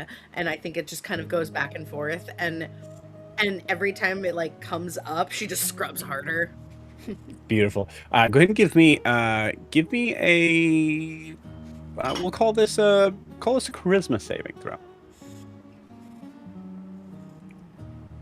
Yeah, let's do that. Excuse me. 15 plus 8. 23? 23, yeah. And I rolled a nat 1 on my side, so I think the devil in you absolutely fails. Great. I think in respect to that, if you're with it, Emmeline, you fought with that with yourself all night on that, and I think there's a possibility that there is maybe one glass that is on the bar table, away from everywhere, like unplaced, like where it's not supposed to be, as a point of like deference, of like understanding, like I don't need to do this. Everywhere else is spot clean. Just one random glass. One random, very clean glass. Very clean Like, glass. she couldn't leave it dirty, but she had to leave it Yeah. on the bar. There was a lot of picking it up, like you were gonna put it away and then just cleaning it, and then just putting it back down. Yeah. Yeah. Hell yeah. Cool. I think we start with you. So Emmeline, where do we find you in the morning? Are you still here? Do you sort of just find a corner just to kind of like sit and like rest against the wall? You recognize you don't need the charging thing anymore. That was a complete lie, fabrication. So yeah, where do we find you? I just spaced on my own backstory. What do you happen to remember, so I don't have to look it up, the name of my friends that used to come in here, the regulars, the last... Gray and Rhea. Yes, thank you. No, I think she's sitting in Rhea and Gray's booth. I think that's kind of where Love it. everybody finds her in the morning, is that she's just sitting out there with like a cold cup of what she estimates coffee as. I don't think she makes the coffee usually. Yeah. And I think she's just got a cold cup and she's just sitting there. Like, she's not drinking it. She's just holding it like it's supposed to make her feel better. And she's just staring out the window. Beautiful. I love it. Just kind of watching everyone's morning commutes as they pass the saloon. Tell me this just real quick as we're going into this. Well, I'll ask for details later. But what did Emmeline level up in? Oh, I don't know yet. I'm still deciding. That was the whole point of why I was doing that whole bit. And no, I think she's gonna level up in sorcerer because it was a sorcerer spell that she used, and I think that she's sitting there. I think it's this thing where like this thing got more powerful and she feels weird about it. Yeah, absolutely. Emmeline, you feel I rolled actually pretty high, so it is very bright outside. So you feel the sunlight sort of on your face, and recognizing that when humans have a lot of sunlight on their face and on their ocular sort of lens, they usually try to kind of like wince or blink or sort of maneuver out of the way. But you're not a human. You're a Warforged. So I think there's a part of like, as we see the scene of Emmeline's face, half of Emmeline's face is fully encased in sunlight. Hell yeah. Cool. We'll pause you there. Ophelia, you're the closest by here. What does Ophelia look like in the morning? And you can tell me what you leveled up in. Ophelia's wearing her usual fancy robe, getting ready in her hut for the day, and is trying out some of her new skills as a level 8 bard. She's staying in her class. Awesome. I think with that bard addition, Ophelia, Cerinthia did not sleep. When Cerinthia slept, when Cerinthia had their moment of relax, was that in your bed or somewhere else in that hut? I think maybe we could roll for it. I put her in the apartment. If you roll for it, then this was when she was freaking out. So beforehand. So it's possible later in the night she came back to the hut because she didn't like being by herself, but you might have to roll for that. Wait, were you not here? Maybe I'm sorry. Maybe I'm making... there's a certain point where Cerinthia was freaking out. No, you were here because you brought her in. Yeah, I believe. And then we were in... I was talking to Emmeline in my hut, and we decided that Cerinthia went up to the apartment upstairs because she didn't want to go home. And then what happened? earlier that day yesterday when you brought Cerinthia in, when she was fully freaking out. Yes. So not later in the night last night, earlier in the day. Oh. Okay. She needed a point to sort of relax, and maybe she slept, maybe she didn't, but she needed a point to she was in just my hut. pull down. Mm-hmm. Yeah. So was she in your area, or was there a separate area? No, it was in my area. Okay, you got it. I think you... Okay, cool. I think you noticed that there is a... you see that there is a broken top part of... you see it's like a feather sort of thing. You see there's a broken part, top part of a quill. I'll say between I feel like Ophelia is the type of person that has 20 pillows on their bed. So yeah, you find it kind of in between the pillows. You know it's not yours. I think you've probably seen Cerinthia have it on there. I think as you look at it, I'm just Ophelia, you're reminded of the abilities that you've already leaned into, whether or not you believe them or not, of calming down two individuals, at least, that were on the verge of having an emotional, possibly manic episode, especially in Cerinthia's case. I'm a very Pretty good bar. friend.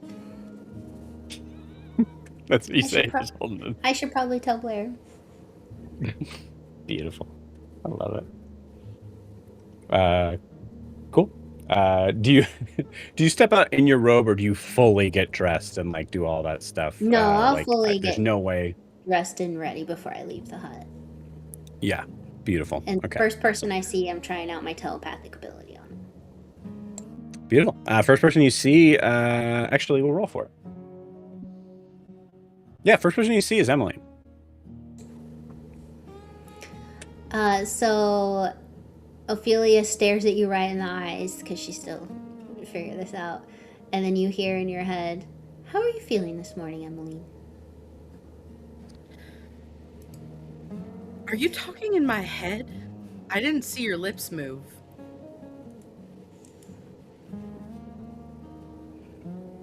Except you're saying it out loud because you can't actually telepathically. Yeah. Yeah. So, and then I say, "Yes, I am." Well, congratulations. That's horrifying. No. I am This is gonna feeling. be great.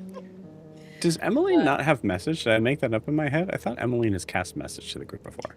I have cantrip message. I just took sending, and now I have telepathic. I don't know what She Emily has. She does have message, but like, she doesn't need to message the girl standing right next to her. I think you're somewhat familiar of what some of this is that's going on. Yes, but Ophelia's never done it to her. Yeah, that's okay. Cool. So you've never received it before sending it out. Yeah, I like it. I mean, like, And just so you know, this is a one-way ability. It's more like texting someone who's standing right next to you. texting Beautiful. someone who doesn't have like data for messaging. Whatever, Roz is gonna love It's it. a pager, yo. Okay, yeah. I am feeling. I think Emmeline's head turns to look at the glass on the bar. I Now am just fully feeling- engaged. Ophelia, you have to shield your eyes just from the the little bit left of the shine from Emmeline's mask. Yeah, put some spit on that. That's horrible. I mean, obviously No. only give it to Sheriff, but... Oof. So, did that help you feel better? I don't know yet, but I think so. Okay. I think that Blair, Go I need ahead. to tell her about what a good friend I am. I'm so humble. Hmm. Well, I mean, okay. you could tell her. Probably better coming from you. Probably. Hmm. I think Blair's downstairs. Okay. I think in this exact moment you hear a door open and a bunch of just sounds of metal, tin metal, like pieces of wood, just seeming to kind of fall out, like a closet that has been overfilled has just been dumped out. Blair, would you like to describe your morning and what you leveled up in as you come in to join the crew? Blair took another level in Artificer, and she's an artillerist. If I level up to level 9, I get Fireball. Imagine Blair with Fireball. Horrifying. How are you going to get shot with fireball? Oh, I can do it.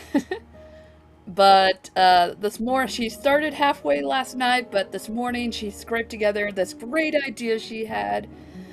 And when she comes back into the saloon, you see a metal backpack on her, but instead of straps, you see little triangles on her shoulders and then on her waist, keeping it. It's like a shell. Like a turtle shell? More rounded, like a half circle, a half So- oval. So like a tortoise shell on this cat. Yeah, that's definitely a turtle tortoise shell. Yeah, I think there's definitely a moment of Ophelia recognizing Blair just got approval for the legalities of being a tabaxi walking around and is now really stretching that margin. Yeah, you just get a telepathic message. Are we sure we want to go, Turtle? Or It's not a fucking turtle. okay, It's not. really a turtle. But I know you're No, very it's not. capable. Wait. As a turtle or as a cat, it's fine. It's not a turtle. And I think you're thinking of tortoise. Turtles are the flip, tortoises are the clunk clunks. You're never a clunk clunk. Anyway. I'm not a fucking wait. Blair's I'm saying, here like, only half this conversation is being howled out loud, by the way, because I think, Ophelia, you're just consistently using the telepathic thing. Mhm.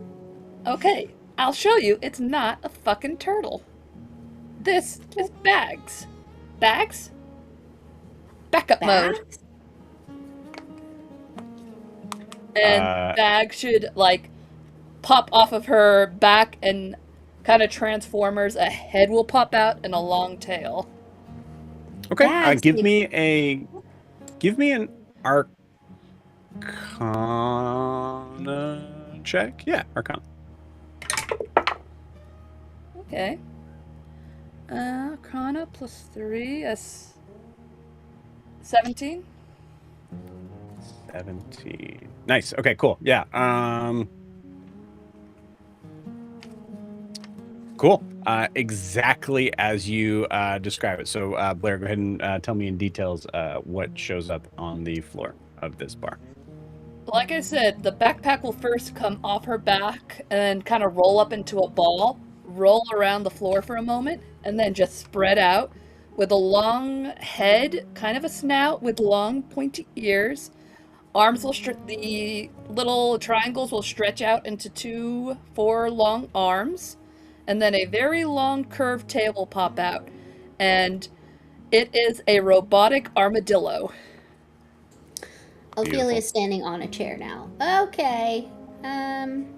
You see the 3 little kind of pieces on its back just give a little bit of like a of ignite steam through it. Ooh, it's smoking. Oh. No, it's not. I mean, look how cool he is. Like, I always wanted one of these things for a pet when I was little, but my mom wouldn't let me because she said it was mostly a rat with a shell. Agreed. Is it nice? Yeah. Bags, it stands for Backup Assisted Ground Support. Bags, and then I got the idea, backpack mode, not yet, and then backup mode. Oh, you say not yet. I'm gonna say it happens. Just turns into a backpack. Okay. Backup mode. And I've added some really cool features. Flamethrower. It opens the its mouth entire and just booth in front flames of it. comes out of it. The entire booth in front of you just catches fire. Here! Whoops. Get your animal under control.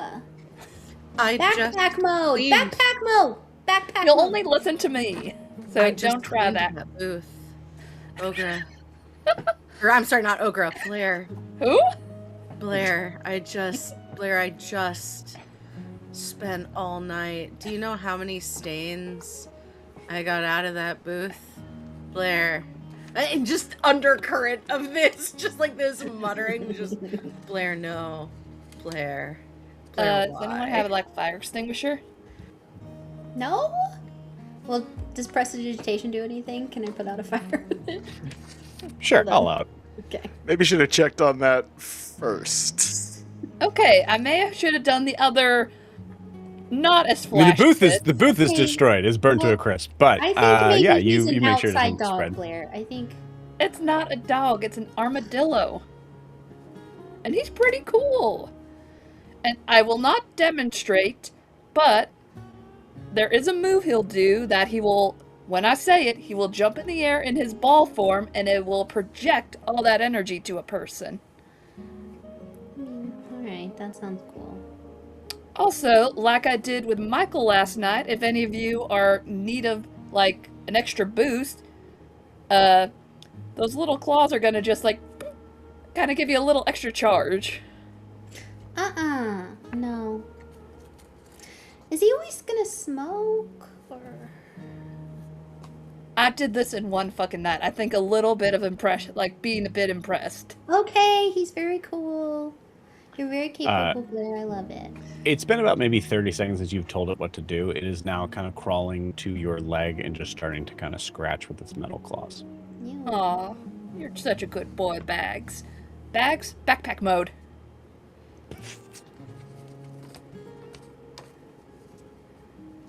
We'll say Blair for today on that 17 works exactly like you want to. The only thing you haven't figured out quite yet is being able to get Bags to become a backpack onto your back. Mm-hmm. So every time you do have to pick up Bags. Okay. Just clump. That's pretty cool, Sarah. I love Sarah? it. Mm-hmm. That's above table. I already told Blair she's very good. Cool. Sorry about the table. In this moment, Ross, give me a perception check.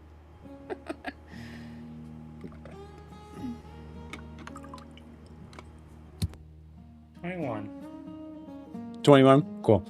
You smell burning wood and maybe even some like polyester. Wherever you are right now, you smell that. So we'll say, Ross, as you want to describe your morning, just be aware of that. And you can include what you leveled up in. Okay. You find Rasa. He is out front on the deck.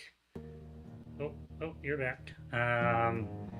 You see, just outside of the camera for the last second, as Tan and Black Cat scurrying off of presumably the lap of Rasa, as he's like sitting in a rocking chair, and then he kind of sits there and pauses in the silence for a little bit, and he feels the unusually heavy strides of Blair.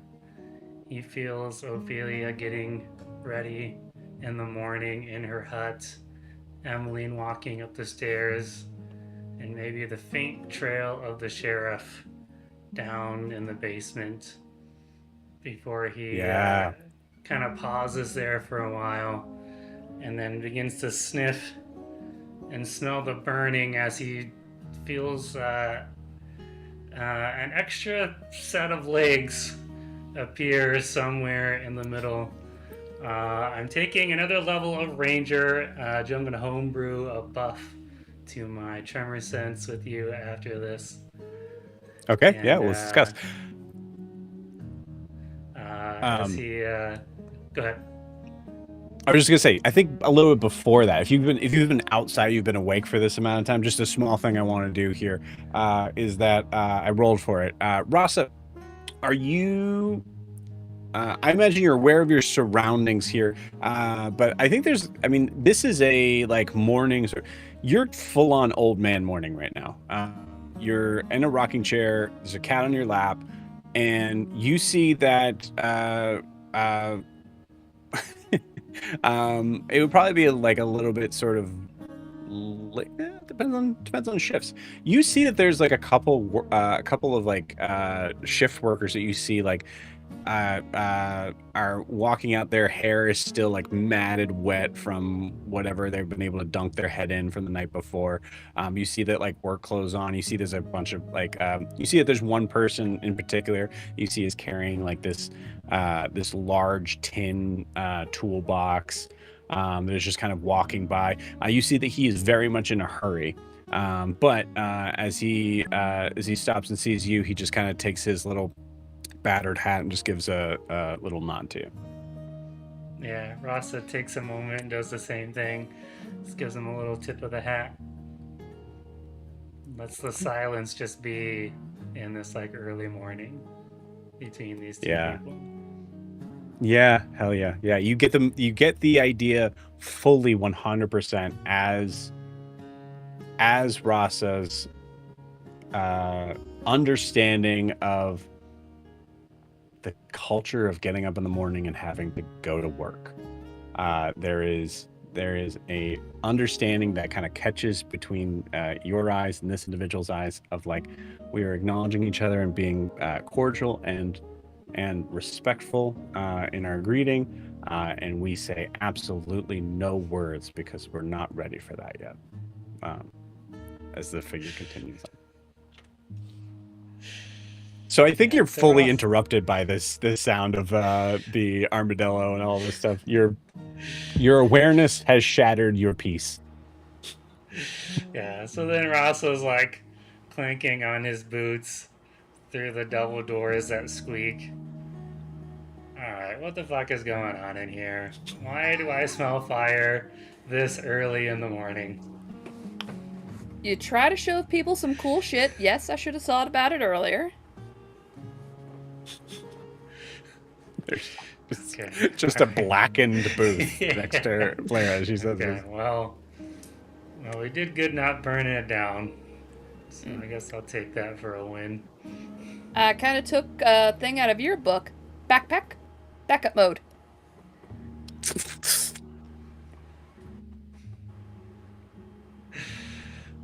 Okay. Ophelia. Ophelia's looking at you. She has telepathy. She's like, I have this now. Don't tell her it's ugly. It hurts her feelings.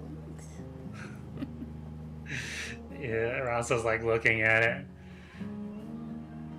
And he looks back It's at not an Ophelia. animal. Do that, Blair. I want to be very clear on this. It's not an animal. It's not an animal. Rasa, roll me animal handling. Why did you It's- do that, Blair? What?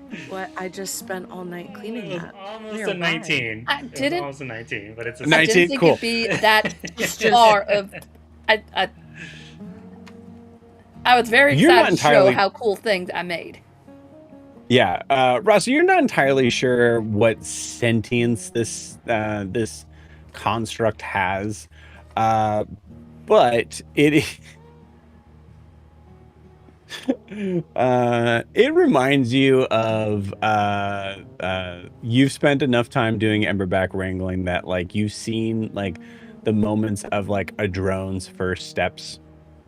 Like out into the sun and like figuring that out and all that stuff, and just like the weird, like they don't have pupils at all. There's a whole like sort of thing, like their eyelids even like kind of like they don't even have eyelids. They do the little like bug sort of thing. But this creature is definitely giving this vibe of like, what is the world? Yeah. Rosso's like looking at it. Well, it's definitely cuter than the emberbacks. They've never Well, been I look- think good so. to look at.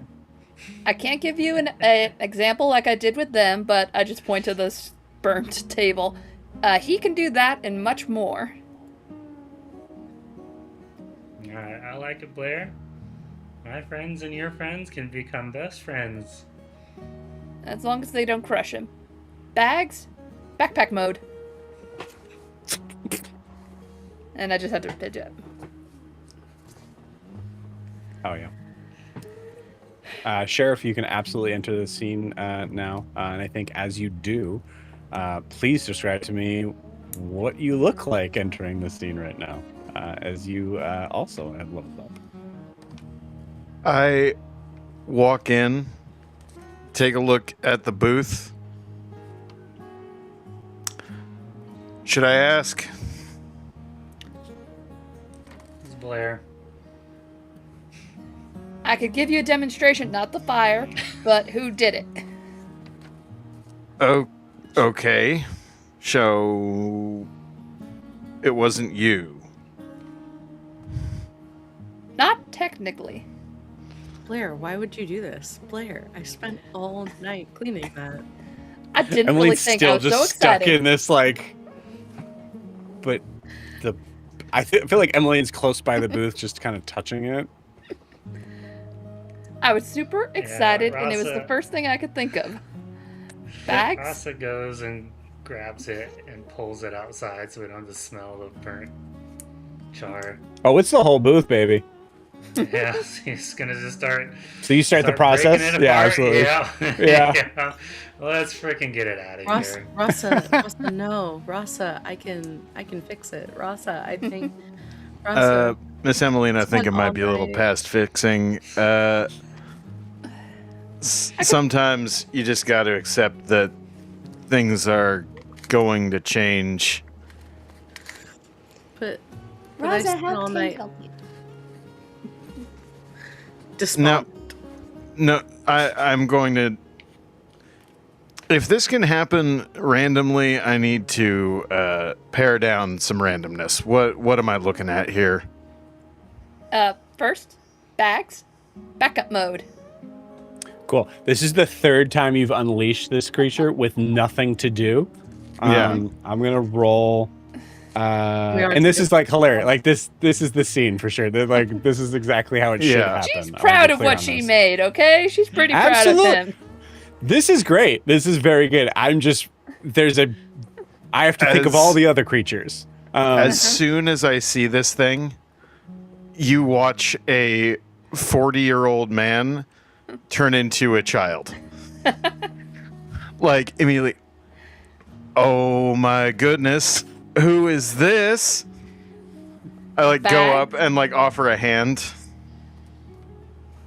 I haven't seen an armadillo in so long. What, Would you- bags? Backup, assisted, ground support. I'm a call him Baggy though. You Blair, can't you stop see me. Bags turn and look at you as a hand is being presented to it. Don't attack. In fact, would you, Cher, would you like to demonstrate another thing? It won't hurt you. I would absolutely love to. Bags, protector mode.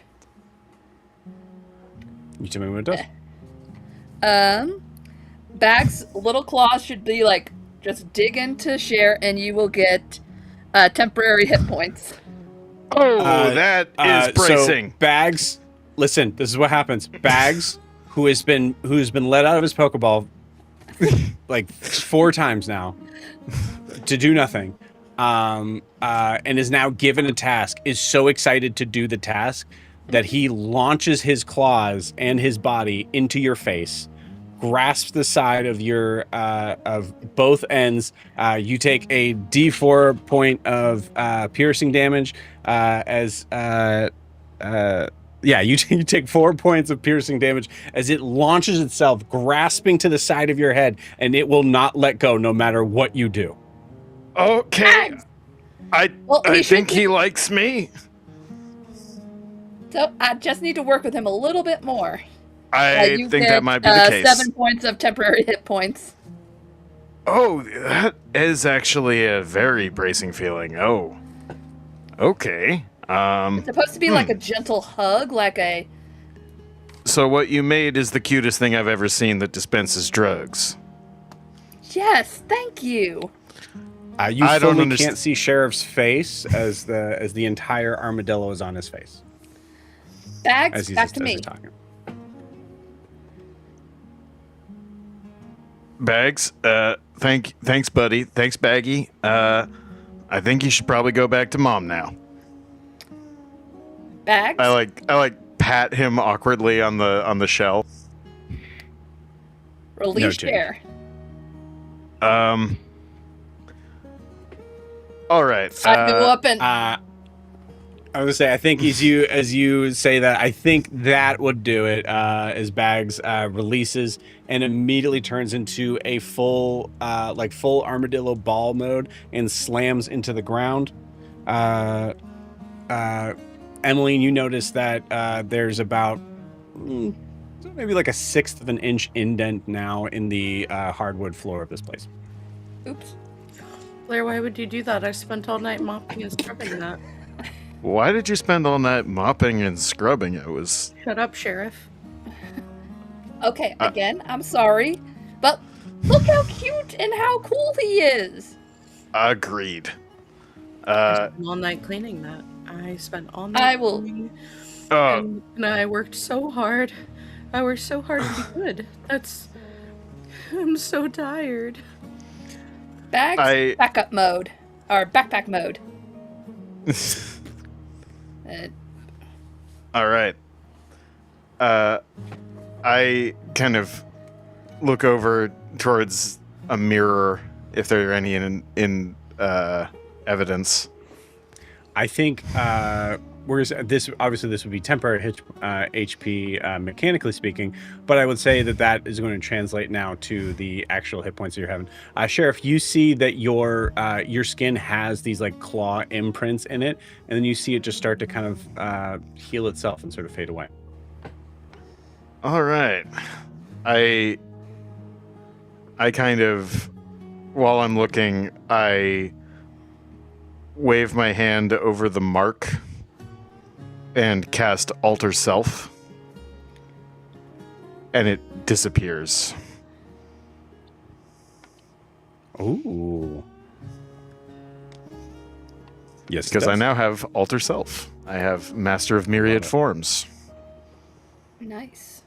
Yeah. And I kind of look over at Ophelia.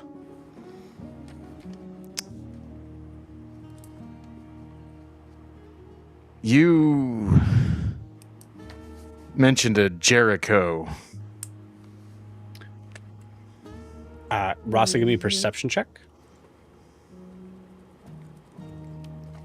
I did mention a Jericho. 16. What did he 16. What did he look like? Tiny man, half melted face, tattered clothes, scraggly hair, staff. We might have a problem. Or possibly a solution. Or What? probably more likely two problems. Okay, well, what? Why do you know what he looks like? Well, he might have come and visited me. Of course you fucking did. I'm going to pause you right there, Rasa. You've been it's several trips to have to take all this stuff out to the front, and I'd say 3 out of the 4 times that you've done that, there's been someone that's been walking by that looks very similar to like the previous sort of gentleman. Some of them are carrying like various sort of accoutrement of them having to go to work. You see every single one of them, all 4 times, look at you and nod to you with the brim of their hat. Am I starting to get the idea that this is like people watching us now, trying to be inconspicuous? It's possible. If they were being inconspicuous, they wouldn't acknowledge you. But it might be FP guarding us, kind of thing. Possibly. Yeah.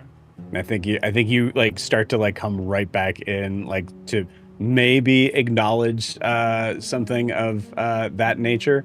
As Sheriff, you say, because I think that figure, whom you would know to be as Jericho, just visited me last night.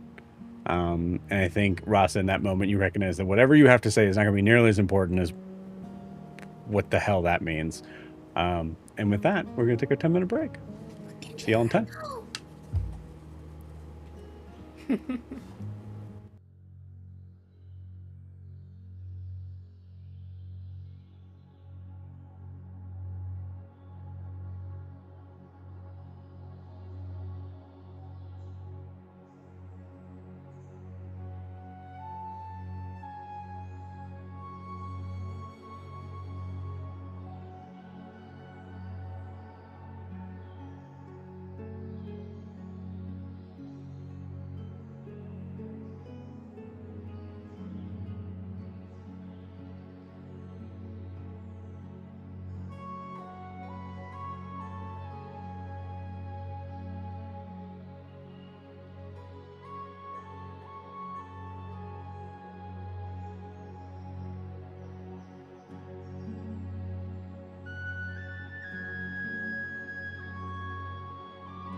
All right. right. You come on back in.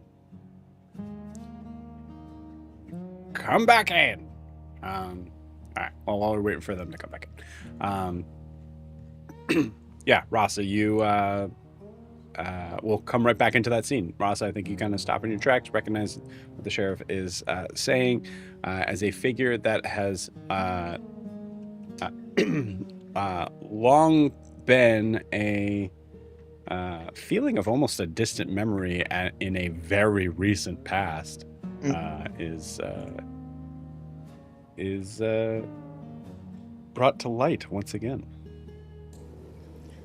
You had an encounter with Jericho? Or at least something calling itself Jericho. And what news of the apocalypse did he have for us? Oh, you know, the usual. The high and mighty will be brought low. The eyes around the world will see the coming too late, and there's a reckoning a coming before we know it. You know, usual apocalypse stuff. Were you given a chance to unburden yourself? Now that's an interesting question. What would you suggest I would have to lay down? Trauma. Awfully elusive, Sheriff. Mm-hmm. Same to you, It's being very Rasa. elusive. My story is simpler than it seems. Apparently mine is more complicated than I thought.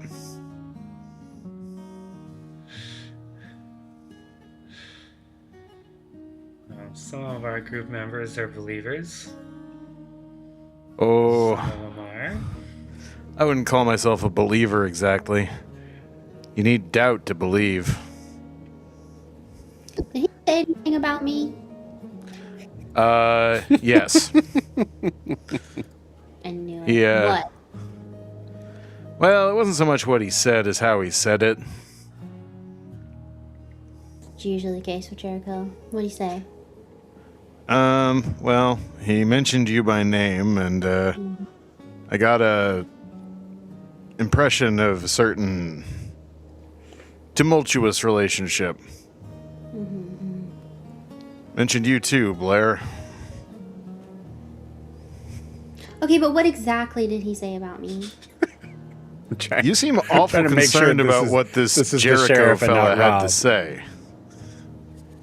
Actually, yeah, Rob above the table. Like, what specifically did he say? Because I don't remember None of anything. Yeah, None of that at all. no. Not at all. Just Yeah. mentioning that Ophelia and Blair might be more familiar with it like an understand. Yeah, a very Yeah. basic passing mark of Ophelia and Blair. Yeah. Okay. he when I mentioned you, he knew who I was talking about.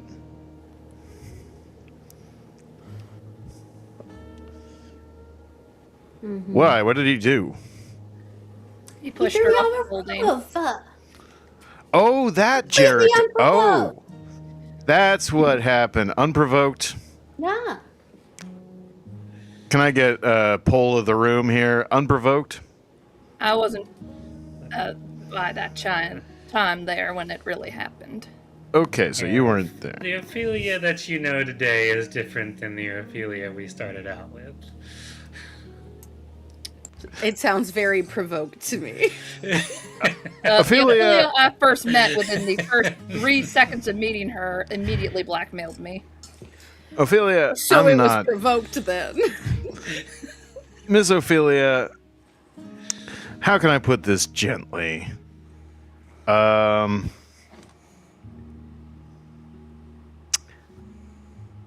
He seemed to know you. He did not mention you. Except in as much as you were part of the group. Okay, then whatever you were talking to was clearly not Jericho. Miss Ophelia, have you ever considered the possibility that other people don't think about you as much as you do?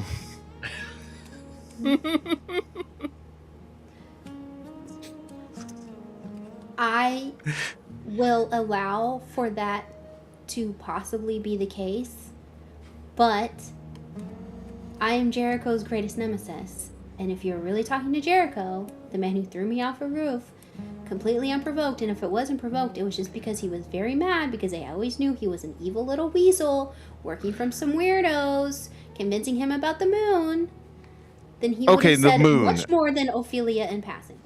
See, now that's interesting. Could you elaborate on the moon, please? Clearly, well, apparently he believes that there's people on it and he needs to crash the moon into Abervar and bring the High One slow. Did he mention the guy with all the bandages? Which moon? The moon. There's only like one moon. Unless are you a That fan can't be of right. the book series Game of Moons? Great book series. It's a terrible book series. It exists. It's bad. That's fact. I can't say I've read past the first one, but you gotta get past the first 8 books before when the plot actually starts picking up. It's the 8 books are to like introduce all the characters and all the moons and all like the families, like the dragons and the wolves and all that. Okay, so there's dragons on the. You know what? That's not important right now. We are far too wolves for this. No. Okay, point is, he thinks there's people on the moon. Because it seemed like he was wanting to. It seemed more of a metaphor, maybe. Oh no! Like I met the guy in bandages. He's like, it's weird. I agree. Blair, as you mentioned the guy in bandages, whom Sheriff, you have no idea what Blair's talking about. I think Rasa, you probably kind of pick up of like. Sheriff said that Blair was mentioned as well. Not just Ophelia. Blair was mentioned. Hasn't been discussed, so I'm just bringing it up. Yeah. Yeah, that's the other thing. I did mention you, Rasa, and he didn't seem to have much to say about you. Never said that. What's happening, Rob? Is He's that trying not... to say that he talked to me. Wait, what? No. The only people that were mentioned was Ophelia and Blair. Rasa was never specifically, like, ignored. I said a grumpy old man. I said a lucky little beast. I said an oft-ignored prophet. And he addressed 2 names. He did address 2 names, yes. Yeah. Okay, so you were saying you brought it up. Got it. Okay, cool. Yeah, cool. I brought up all 3 of them. He acknowledged 2 of them. Hence my significant sense tingling. Cool. It's suspicious he did not mention Rasa. Yeah, I often get false positives though. So, all right. So he talked about Ophelia and he talked about Blair. Yeah. Nothing about me. Nothing about Timothy. Nothing specific. No. Well, Jericho is always a little afraid of Timothy. I understand. Yeah, but he loved Rasa. I think it's suspicious that he didn't bring up Rasa. I would say loved is a really strong word. I think I treated Jericho well, while others in this party didn't. We're far less naive about him. For once, going to have to agree. He didn't seem the most well-intentioned sort, but he did make some interesting. Well, anyway. Before the bandage guy, he was actually a pretty well-minded guy, and I found him at first to be the most normal one in the party when we first got on that fucking train. Yeah. I guess I'm saying head on a swivel. Let me know if anything strange pops up, because I'd like to keep my eyes on that, just in case. Ross, roll me a survival check, if you don't mind. Okay. 11. Based on what you've heard from the sheriff, how the fuck did he get in? how did Jericho get in? Yeah, I mean, Ryan thinks he's upgraded in power, and he's doing spooky Jericho shit. I mean, Ross will turn to the group. If he's as strong as he say he is, or if what happens actually happens, we will all be brought low to bear witness to whatever happens. Blah, blah, blah. Believe it when I see it. Okay. Brought low, you say? Yeah, me and Rasa actually went into this weird thing we met when he met us, or introduced us to the guy in bandages. Yeah, Jericho has a boss. And he's... Yeah, no. Yucky bosses are... Only a deception check. You're leaving something out. Deception. Can't remember. Oh, I do have a +3 to that. That'd be a 9. Okay, cool. Unless anyone's passive insight is below an, I mean, obviously some of you guys know this, but Sheriff, what's your passive insight? that would be my insight +10. I think it should Passive. be on your sheet. Yeah. Oh, yeah. Passive insight is 14. 14. Cool. Yeah. Blair's leaving some stuff out. I mean, Yeah, you also leave some stuff out, so it might be like a thing Yeah, of like, privacy. Like, yeah. Yeah, I'm fine. going to kind of let this one slide, I think. Well, either way, point is, I'm just saying that maybe if we are looking to unleash some kind of destruction, we might look to who else's interests align with ours. One of the candidates Jericho had a history with who may have some dealings with that. Care to elaborate? Jericho and him were the only Cassian survivors. Reed. Yeah, of the shipwreck, but Cassian Reed took all the credit that he was the only survivor. So this would have been good information to possess. All right. You just Well- showed up like 4 days ago. Gosh, yeah, it's easy to forget that, huh? Yeah. I feel like I've known you guys for way longer. Anyway. Feels like months. So, point is, I think that maybe some larger scale things might be in flux than we even are aware of.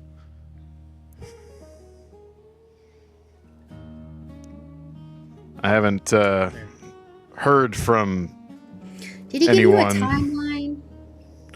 sooner than too late. Oh, God. Okay. Wait, no, he said it would be too late. My bad. Listen, we were kind of engaged in a game of riddles. There was a lot of back and forth. Actually, at this point, I pull out my deck of cards and just, look through them. Normal deck of cards. Okay. Actually, would you that's a like good question. Nope, normal deck of cards. All right. Would you like another riddle, Sheriff? I feel like I'm going to get one. There once was a watcher in the sky, with the power to lift a world if he chose. But he kept his hands clean, kept his distance, and called it virtue. The people below, they bled in the sand. They waited for the help that never came. The watcher had the means to ease it, but he let them rot. He thought distance was wisdom. Damn, you remembered all that? Ryan, take a point of inspiration and you have my heart. for keeping that log down. Thank you. Okay, All Rosa right. might have been a little more into it than I remembered. Okay. So that's yeah. All right. Yeah. If you ask my opinion, whatever entity Jericho served and whatever entity you serve are probably the same person. I feel like there might be some distinction on the finer points, but broadly similar.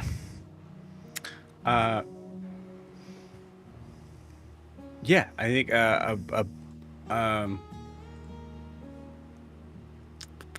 Sheriff, roll me a history check with advantage. Okay.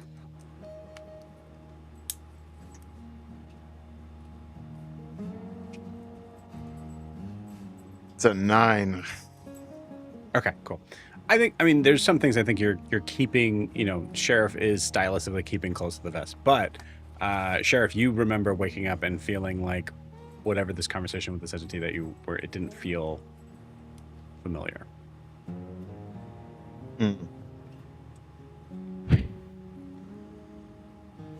First of all, I would still be wary of advancing the interests of my benefactor. And I at least have my eyes on this one.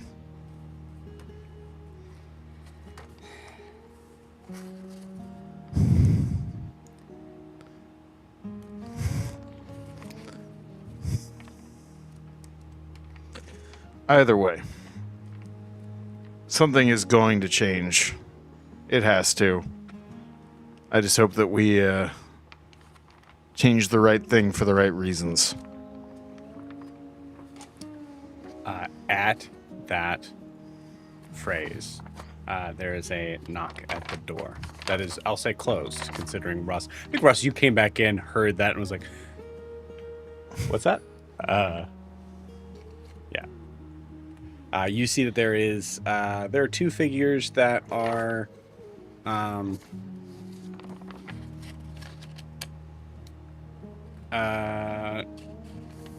two figures that are outside that I'll say you recognize as Michael and Pip. However, they are very much disguised as industry workers today. Okay, I'll go pop open the door, give them a nod, head on in. And I like guys that I kind of know who they are. Michael looks at you and goes, "Good time." Good time as any. Come on in. Okay. He walks in, following Pip. Once again, Pip is very different than how you've noticed him. He seems to have a significant amount of more confidence as he strolls in, which is kind of odd as the dichotomy of actually having like a bunch of like soot and like things on his face of like trying to kind of blend in more, which is also very difficult because he's so short he could be a halfling. You're not entirely sure. I think we said that Pip, God, I can't remember if Pip's a halfling or not. I think he I'll is a check that, halfling. but yeah. Well, good morning. Everybody sleep all right? Yeah, good to see you back up after last night's festivities. Thanks to you. Yeah. Is there Emmeline, is there a place for me to brew some coffee? Yeah, it's behind the bar. There's a carafe, I think it's called. Great. Cool. Great, thank you. Emmeline, you notice small sort of thing. Michael didn't ask you to make it or get it. He just asked where it was. And he goes behind the barn and starts making coffee for himself. I think it has Um, coffee in it, but it's terrible, like watery. Like she doesn't know how to make coffee. Does it? Okay, Blair's- so it does it look fresh? You said it was cold, right? Like It's you've been cold. sitting there for Yeah. a minute. Yeah. Cool. All right. Yeah, he dumps it out. He's aware of he's had long nights. He understands. So yeah, he dumps it out and just starts making a fresh pot. He does notice it though. It's like someone staying up even later last night.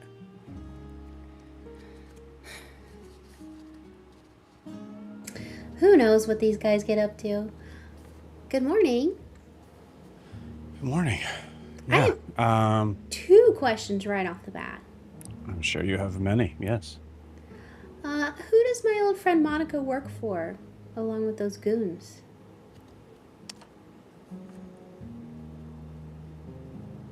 That's a good question. Worked for. Yeah. Also, can we send well- her body back to her parents so they know that she's still an absolute loser?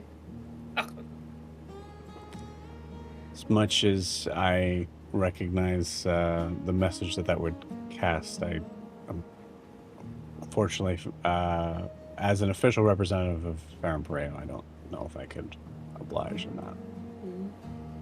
But You don't know who she works for?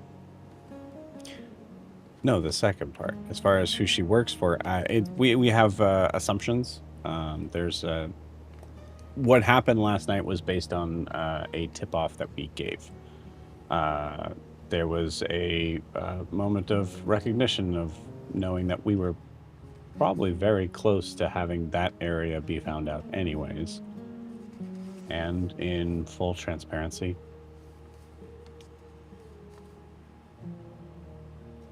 it made it clear on where your allegiances lie, or more importantly, don't lie. Well, my allegiances are myself. Whose were Monica's? Oh, I imagine for the betterment of Raisha, of course. I, truthfully, don't know. Asher was the only one that I did know, and that was from a personal history that he and I had.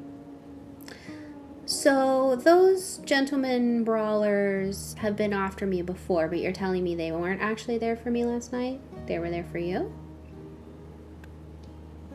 Those people we actually do recognize. We call them rowdies. I think they like to refer to themselves as the gentlemen or some other sort of faction. It's been consistently sort of changing hands. But there's an area, a bar north of here, that has a leader that definitely seems to be able to gather many of the same old goons. So, just muscle for hire? For the most part. It seems like there's some other possible addition to their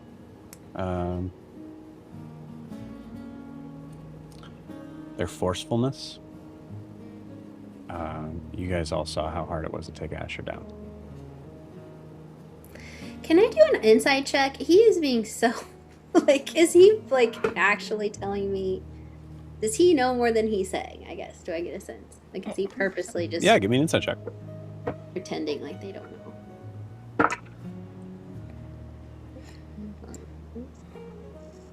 18. 18. Yeah, I think with an 18, you get a sense of I think with an 18 you get a sense of a figure that has had to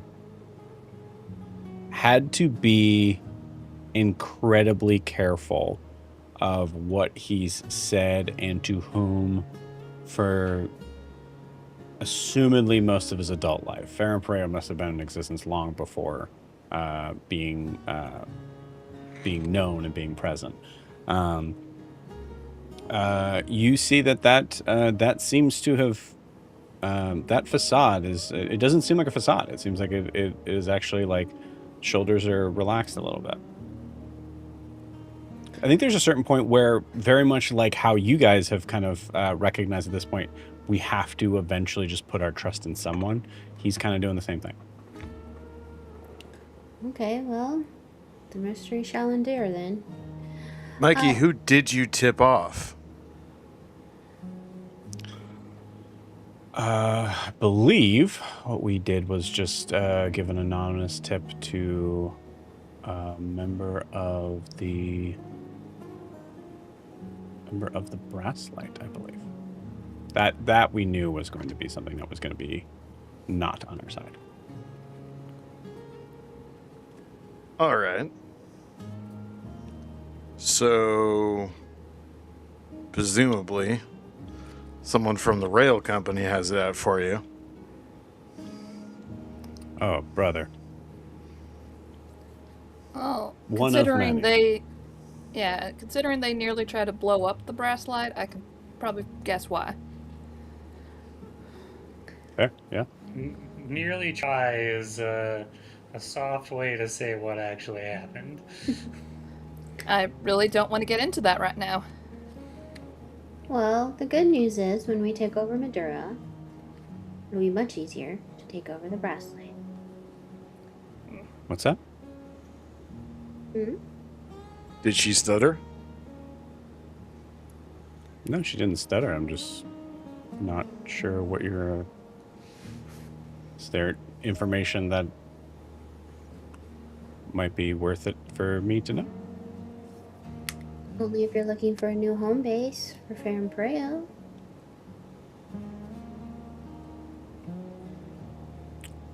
Looks at Pip. Pip looks back, just kind of... you see, he's kind of been like spreading out sheets and like designs and like things like that over this booth. He chose a booth and is starting to kind of do this. You see him kind of look back and just kind of give like a head tilt. Long term, possibly. Yeah, I think there's going to be a lot of backdraft after tonight. Well, that's where we're heading next. So hopefully meet us there. Second question is for Pip here. Where the hell is Amelia?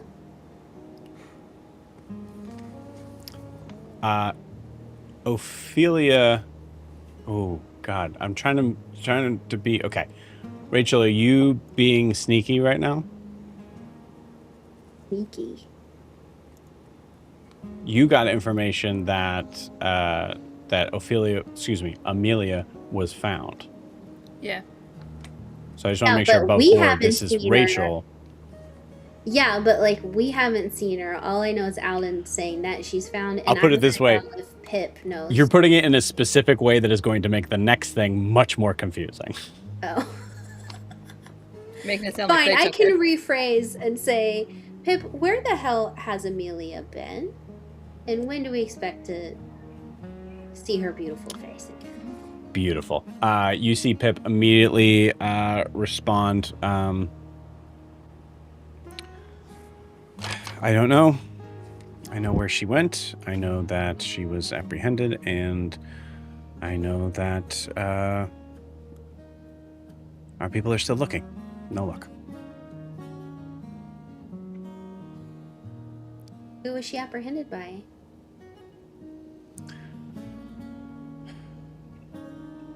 Take it not friends of ours?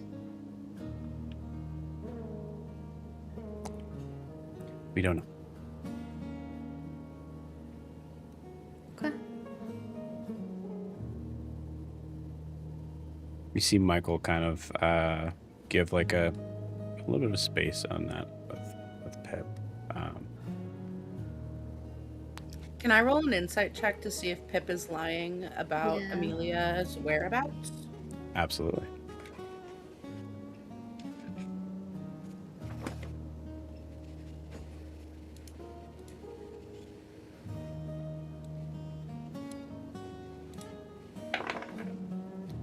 That is going to be a 16. Okay, the 16. seems to be very truthful. Okay. He is under the impression that Amelia has not been found. I telepathically message Rasa and say, first of all, this is one way you can't respond to me. Two, Kind of the I'll opposite bet- of the Critical Role joke of like, you can respond to this message. yeah, it's You can't respond to me. Don't talk to me. Alden said she'd been found. I don't know whether to say anything. If you think we should, I'll leave it up to you, but I don't know what to do with that. Ophelia, you can give me like a...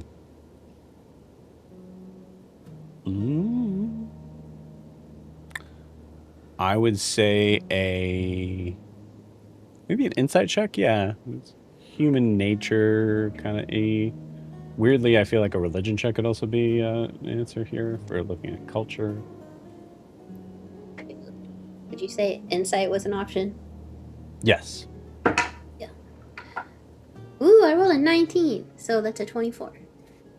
24. Cool. With a 24, yeah, that's weird information. For Pip to not know and seemingly be telling the truth of not knowing where Amelia is as Amelia's assistant, right-hand man, that's weird. Why does Alden know where Amelia is and Pip doesn't? Yeah.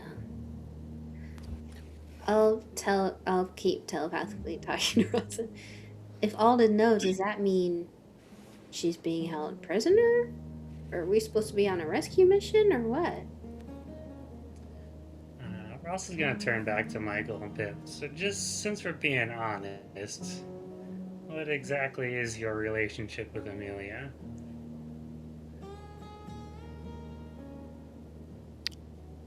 I believe in Amelia.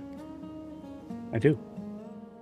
I think there's just certain things that she is hesitant to pull the trigger on. And in my belief on what she can do, I'm just trying to do my part. Does that Okay. work for you? She won't do.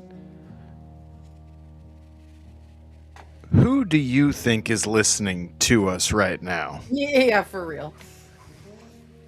Everyone in this room, with the possible exception of Ophelia, and I am not convinced, is a murderer.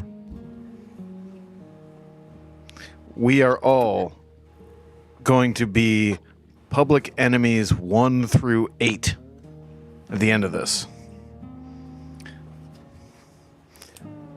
What are you trying to protect, and from whom? By not stating aloud where you differ from Amelia on these issues. You see Pip, who is very short,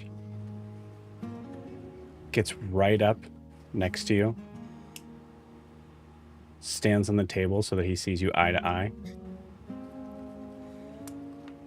I said exactly what I fucking said. If your brain is having trouble processing it, that's not my problem. My brain. I believe in Amelia. What I won't believe in she what she pull can the do. trigger on? What? What won't she pull the trigger on, then? Michael interrupts on this as Pip is like in your face at this point. Kind of gives like a look to you, Ophelia, of like, he gets kind of like heavy about this. And you see Michael just go, Amelia's not a part of Ferrum Pereo. I'm aware. Well, that's what he's trying to say. What is so... What are you afraid of saying? You see Michael just looking around at everybody, like no idea what the heck he's done. I'm saying this to Pip. Pip's looking you right in your face, and also just looking at like, What I are have we no going? idea. What are we going to do that she can't?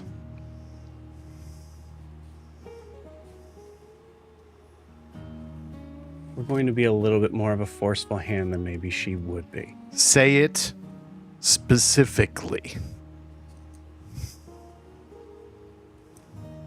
If you give us a second, we'll show you the entire plan, asshole.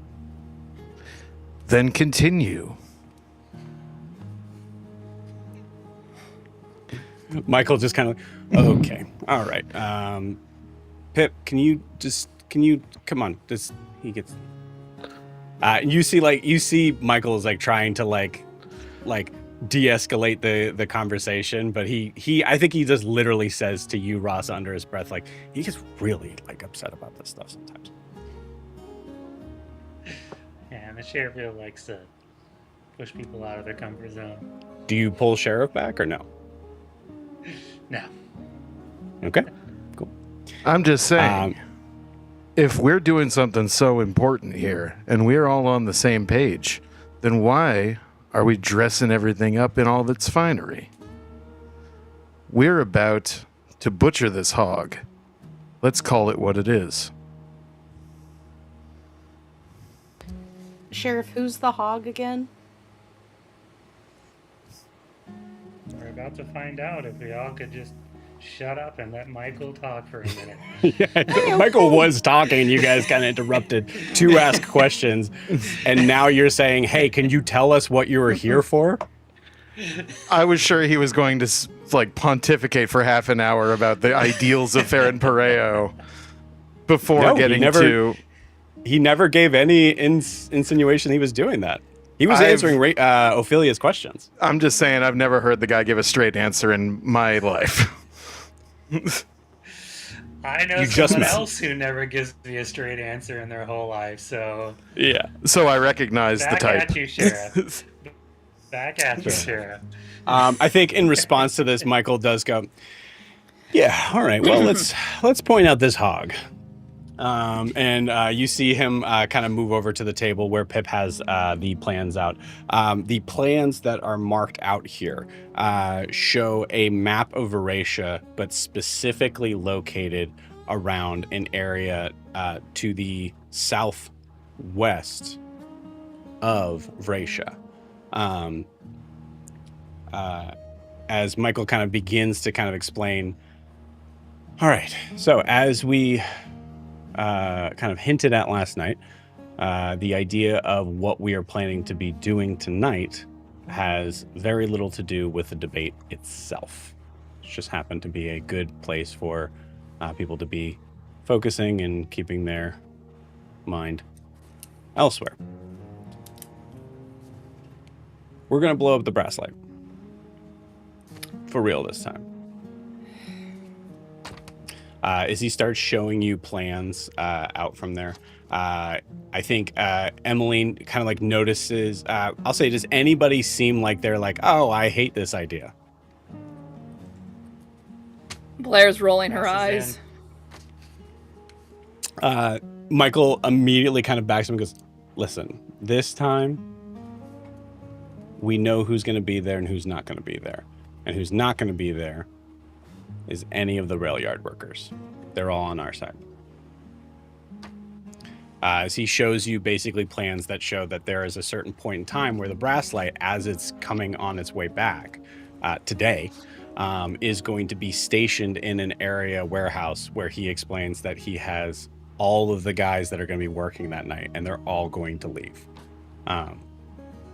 Giving a possibility of being able to put the plan being putting an explosive in the Brasslight, the actual ignite engine itself, as well as creating several places along the rail yards to be able to blow up any sort of like backup things that they have for it. As he goes on to explain that, he says, so that's plan A. The reason why we're going to be doing that, for two reasons. One, Brasslight should be for everybody. And two, there's a clear understanding with Raisha that they have put all their eggs in this Brasslight basket, which means that they're using the Brasslight to be able to gain all of their incoming resources from. They don't use any other sources of transportation anymore for that. It is just the Brasslight. So when the Brasslight is cooked, and the Brasslight is done, they're going to have to rebuild it. In the meantime, what they're going to have to use, based on our understanding of what we've gathered research-wise, would be the only next thing that is as fast as the Brasslight. And you see him, he kind of nods to Pip, and Pip pulls the next sort of area of the plan, and you see the Solar Dominion. As he explains to you that they're going to have to use their military. They're going to have to use the Raptors. So that means that Raptors are going to be flying all the way to Nexus in most areas here, collecting the resources and bringing it back, which means that the Solar Dominion is going to be left for grabs. And we're going to take it. But you're letting the military go into the south. And I can tell you, Nexus is not going to like the Veratian military going into its territory. I know the Brasslight was a huge, big thing that pushed back. Actual soldiers taking resources is going to cause push. There's going to be some inconvenience, yeah, for sure. That would be a reality no matter what we do. I think the bigger issue here is recognizing that General Fenwick is going to be without his resources to be able to protect a city that has been promised to be able to be protected from all things. You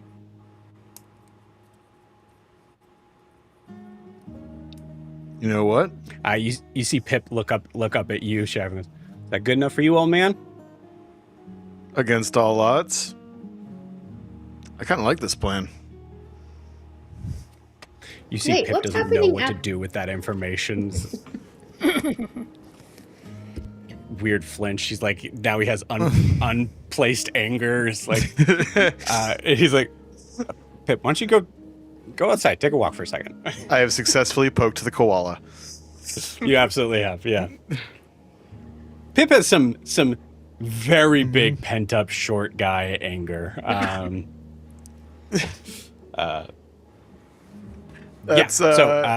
Questions? It's a real feel. So, what's happening at the debate? I thought there was something happening at the debate. Did I black out? What's happening at the debate is the debate. From our understandings, there is several sort of factions that are going to be there, specifically ones that are going to be in defense of Mikadair and Enos Fenwick. So, the more people there, the more eyes there, they're going to think that we're going to be attacking there. And this is where you guys come in my opinion. It is up to you. But honestly, the rail yards, as far as we can figure out here, kind of have that idea, that plan covered. You all have, for those that are important enough to understand and recognize, assuming that Monica and some of the others are connected with, were hired by people that are far enough of the food chain would be Mikadair. You guys just attend. Be there. Your job is to make it look like there's a possibility that something would be going down at the debate.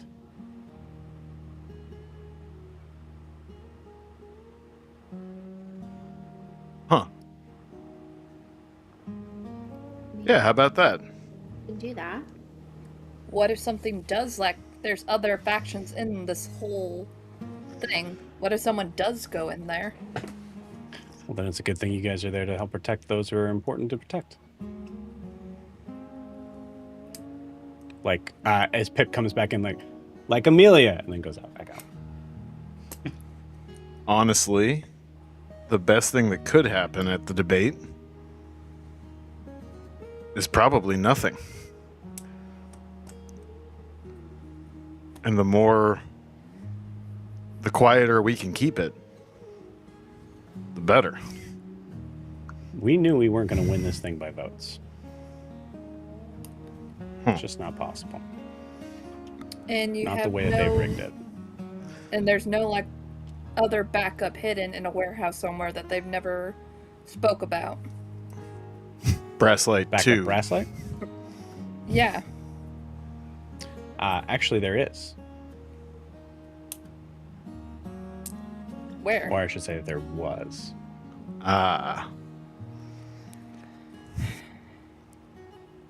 Now, am I reading this correctly that we now have the Ferrum Pereo Express? You see Michael definitely smile at that. Eventually. I think the reality is that instead of actually replacing it, we're just going to blow it up. And in that way, we're going to allow the idea of whatever is left over from the Brasslight would be pieced together to form something new, something that would be completely differently named. Huh. And that's why we have the plans to be able to build such a thing. And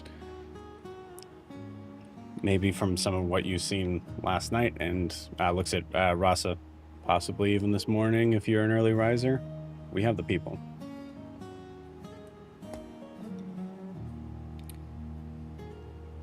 Get Gaspard. He can help you build anything. What was the first? I'm sorry, I missed that. What'd you say? You should get Gaspard. He'll help you build anything.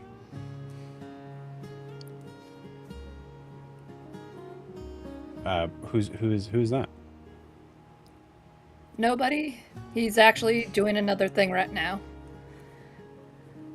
Okay. Yeah, that job will end soon, and he likes complicated things. I think you'd like him, Michael. Pip, you'd probably hate his guts. You see Pip just looking. Why would I hate his guts? Just He's too loud. much. If you're taking out the Brasslight, you might as well take out at least a good chunk of the tracks that come into Veracia. That's exactly what we're doing. How far out? Like how many miles? Our plan right now is to be able to handle everything in the rail yard, so that would be all the way up to about half mile out. But here's the thing, Blair. You know as well as I do. There is only one Brasslight on that track. They're not allowing anything else to be running up and down that track. Above the table, did Rasa tell us about his friend making that other thing? I don't know. What I don't other know what thing? you're talking about. Yeah. Oh, I thought Rasa got a message that his friend Timothy's made like apprentice. Wasn't that like a hand truck kind of deal? Like a hand car? Yeah. There's a specific name for it, but it might be even Hanker. I have no idea. yeah, where it's like that Yeah. was that was Eli. I mean, I wouldn't have I mean, said I'll be that honest to with you. I don't think Eli's a threat. It's kind of a, like bringing a bicycle to a demo derby. Yeah. I just wanted to know above the table if Rasa told us. Okay. No. That sounds like we got some shopping to do, Ophelia. We haven't done that in a little while.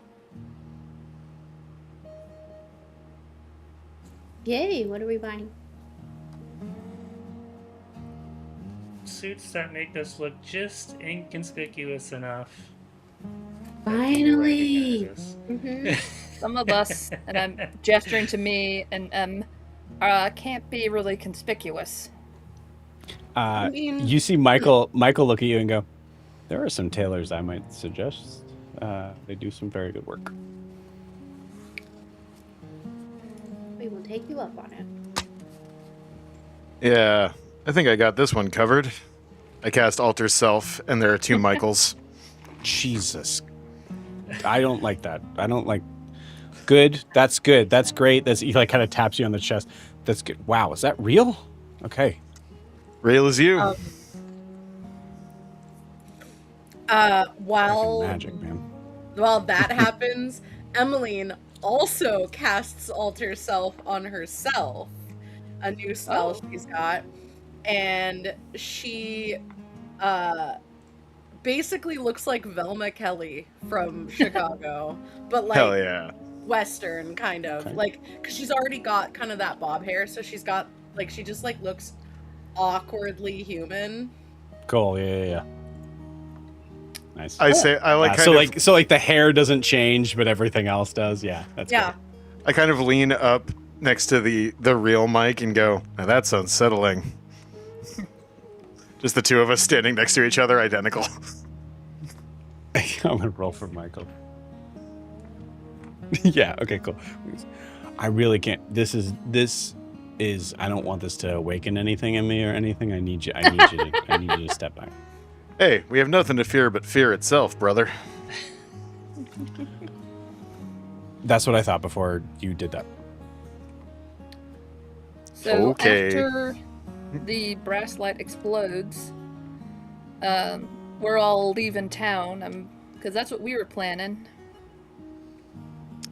Yeah, so that is an interesting sort of development. I mean, us taking over the Solar Dominion, we were hoping to maybe get some of your help in that. But, I mean, you're kind of a face card right now that is useful in the idea of what you're noticed as.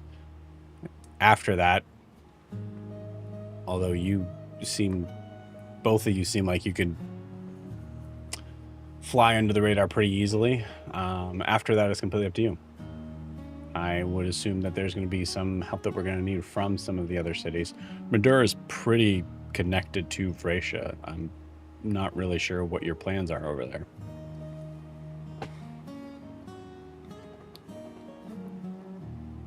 Don't you worry our little head.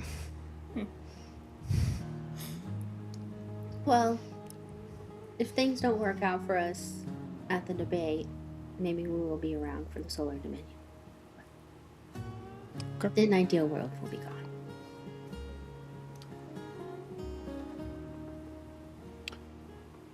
Okay.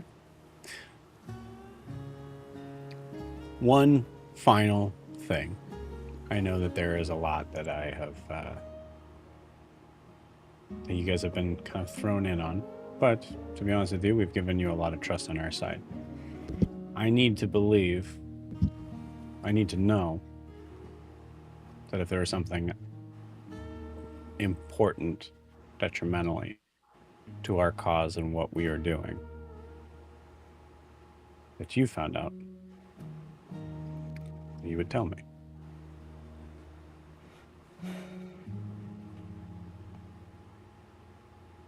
Of course we would.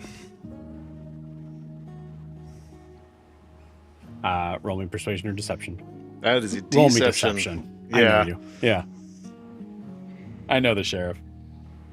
Ooh, I'm going to spend my long rest inspiration on that one. Okay. Because I rolled a 3. That's more like it. That is going to be a 23. Okay, cool. With a 23, he looks at you with a strange level of understanding how light you're being in this. You're not sure of whether or not he knows that you're lying. But he looks at you specifically. Lives could depend on that, Sheriff. What's the matter, Michael? Don't I look trustworthy?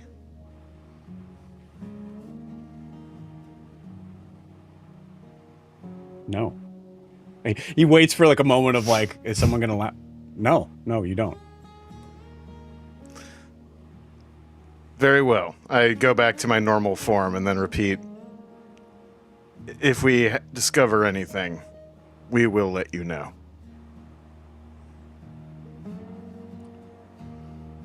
Okay. Anything I need to know right now? Not as far as I'm aware. Looks at everybody. Yeah, not that I can think of. Okay, I'm going to need you all to roll deception checks for me.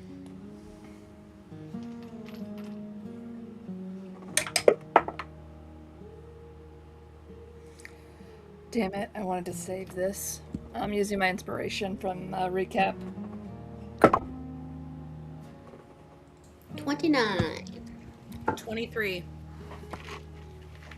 9. God damn it, Blair. Yeah, 12. God damn it, Rasa. The 3 charisma casters. I mean, to be clear, for what it's worth, Sheriff rolled a 23, and it seemed like he got something from that. He's a smart guy. You and as Blair would know, he's very good at reading people. As he looks at you, Blair goes, "What?" A friend of ours who we haven't seen in a few weeks popped himself in, and we're not really sure what his deal is. He's doing his he did try to kill her, and I point to Ophelia. He has his own thing going on. Okay, so you have someone out for you. I shot him in the face a few weeks ago.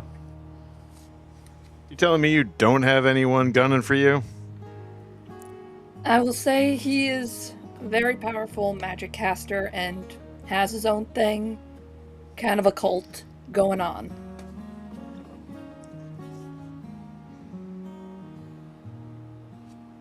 He thinks he knows where Craswell is, but was not otherwise forthcoming. You said Okay, a well, cult? you're both telling two different secrets. This is ridiculous. He's Talking mostly about Alden, right? He's No, mostly Blair's after him. Blair's talking about Jericho. I feel like it's one. Is it two? I know think it's Blair's kinda talking one about and the same. Jericho. I Yeah. thought they were talking about Alden. And Ross Oh, Maybe Blair was I talking met- got about it. Jericho. I messaged Yeah. Blair and Rasa. Both of you have said enough. I'll say this. So the man that threw me off the roof is maybe sneaking around. I'm a little worried he's going to be at the debate and causing some trouble. And then, yes, also, we have this very sketchy guy, Alden, who pops up every once in a while. He claims to know where Amelia is, but then he disappeared again, and I don't know what to do. I messaged Ophelia. Alden- You are also Alden saying Harrow. too much. They already said it. What? Response, he goes, Alden Harrow, Yes. ninth Friend of table. yours? Yes. Well, Yeah. We're aware of him. he claims to know where Amelia is. Or at least that she's been found. Yeah, you say that in front of Pip. That's a nat 1. Pip looks at you, Ophelia, and just goes, "Where? Where?" Ask Alden. Pip, we can. You see Michael kind of like trying to. Pip, we will. Okay, we will check in on that today. We'll check on it as soon as we're done here. We'll figure that out. I'm sure she's safe. I promise you, there's enough people in this group that if we knew where she was, we'd already have went and found her. Plus, she was with one of our friends, Lysandra. I don't know. White hair. Right here. Mm-hmm. Very tall. Okay. Yeah. So if you get any word Is this on what you- Lysandra, please pass that along. Is this where you guys want to go to Madura? Yes. Because of the cult. No. The cult's just out there. They're gonna be a pain in your ass at some point. You ever heard Keep of your the low eyes one? out for people talking about the low one. You see Michael's eyes completely snap to you as I think, Rasa, you recognize, like, why would he know that Madura and this cult have any connection? We didn't say that. And I look at Raza. If that motherfucker got to Madura, I am burning the whole place down. You know what's in Madura. The thing, yeah. And the The junkyard. Yeah, cult I mean, started, and Yeah, that's where it it started. all started Madura. Yeah. I'll Yeah. think. Rasa, I would've- I'll give this to you. You recognize the idea that, like, oh, Michael might be aware of this cult. Yeah. Um, what do you as I know mentioned. about it? Our information has been a little hit or miss.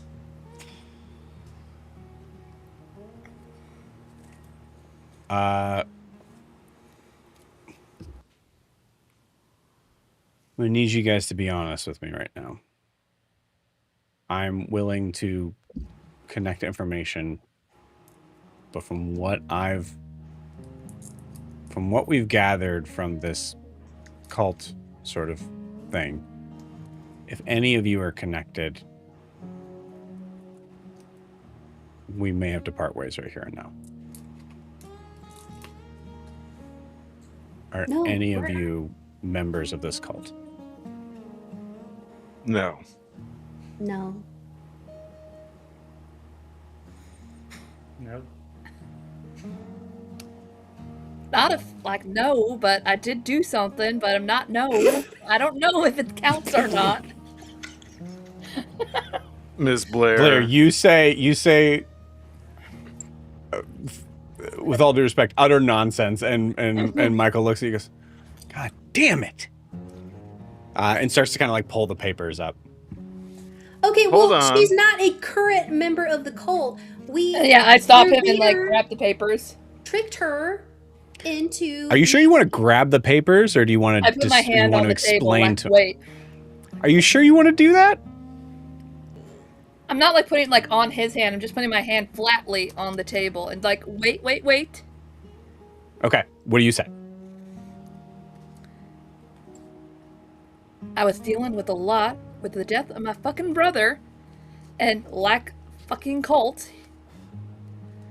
We met his boss, or this guy wrapped up in robes. I put dirt on my face. He told me this weird thing about the moon, and that was it.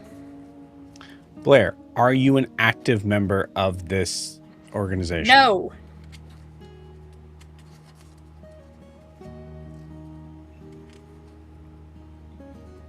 Why would I tell you if I am? Well, For to be what honest it's with you, worth, we they did. reached out to us. Oh. To say what?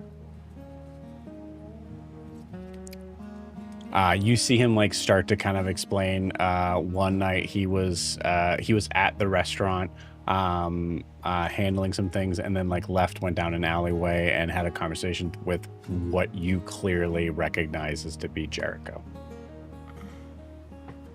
As he explains, like, and then he asked me all these things of whether or not I wanted to be unburdened and all this stuff, and I told him I had to, I had to go, I had to think about it or something. Well, you should know that. Knew a lot about me, more than anyone here does. Well, you should know that I am his greatest enemy. And no, we are in no way working with the low one. And his name is Jericho, and he's a little weasel. I'll second the weasel thing. Yeah, we did attempts to kill him, but we're unsuccessful in that. Guys, it's love not to minded toot my own horn, but it's incredibly hard to sneak up on me. Is And it? he did it. Well, he has. You've never powers. successfully done It's it, not Sheriff. right. I feel like I could, though. Okay. If Madura's off the table, I say we go back to Nexus.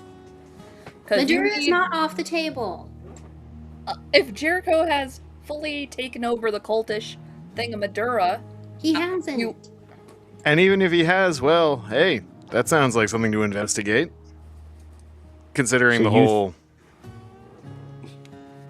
apocalypse thing. also your dad sucks.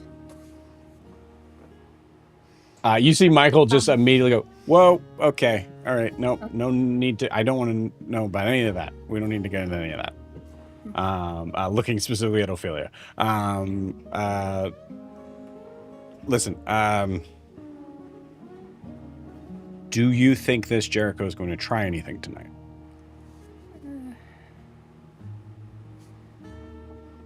And what would it be? Sand zombies. Sand, blood, Sorry, what was that?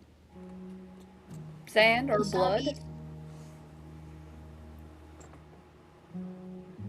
Did you say sand zombies? Yeah. If he tries anything, we'll see how he likes getting blown off a roof.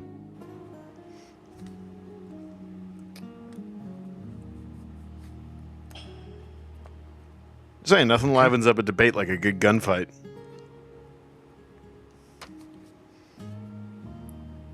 If he's gunning for Well, then us, maybe it'll it's- keep even more heat off you.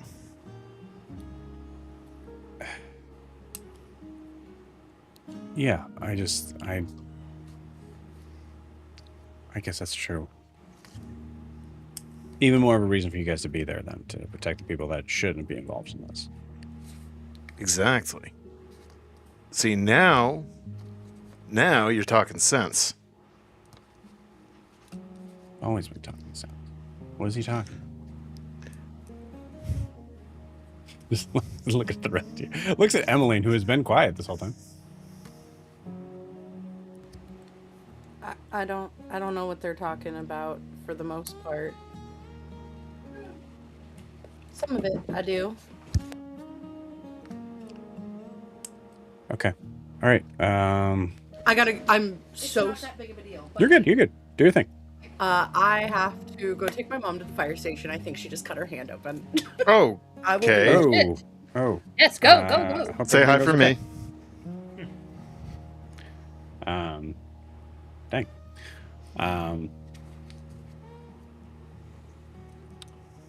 Okay. Yeah. All right. Well. Shit. Okay. Are you gonna need backup there then? There's no guarantee something is or isn't going to happen, but, you know, if you got extra guys to spare, have them around. Well, we were planning on leaving 10 or 12 of our guys around just to be able to kind of have eyes and ears in that area. But if you need more, That should be enough. Yeah. 10 or 12? Yeah. it's just a quick smash cut to like bullets flying everywhere. There's like people, you guys are like ducking behind chairs. It's like these massive sort of like eldritch blasts are being shot off. There's fuck. Cut back to this. Okay, cool. 10 or 12. Got it. Yeah, I reckon it's going to be real quiet. That was a joke, by the way. Just so you guys know this, but that didn't actually happen in the scene.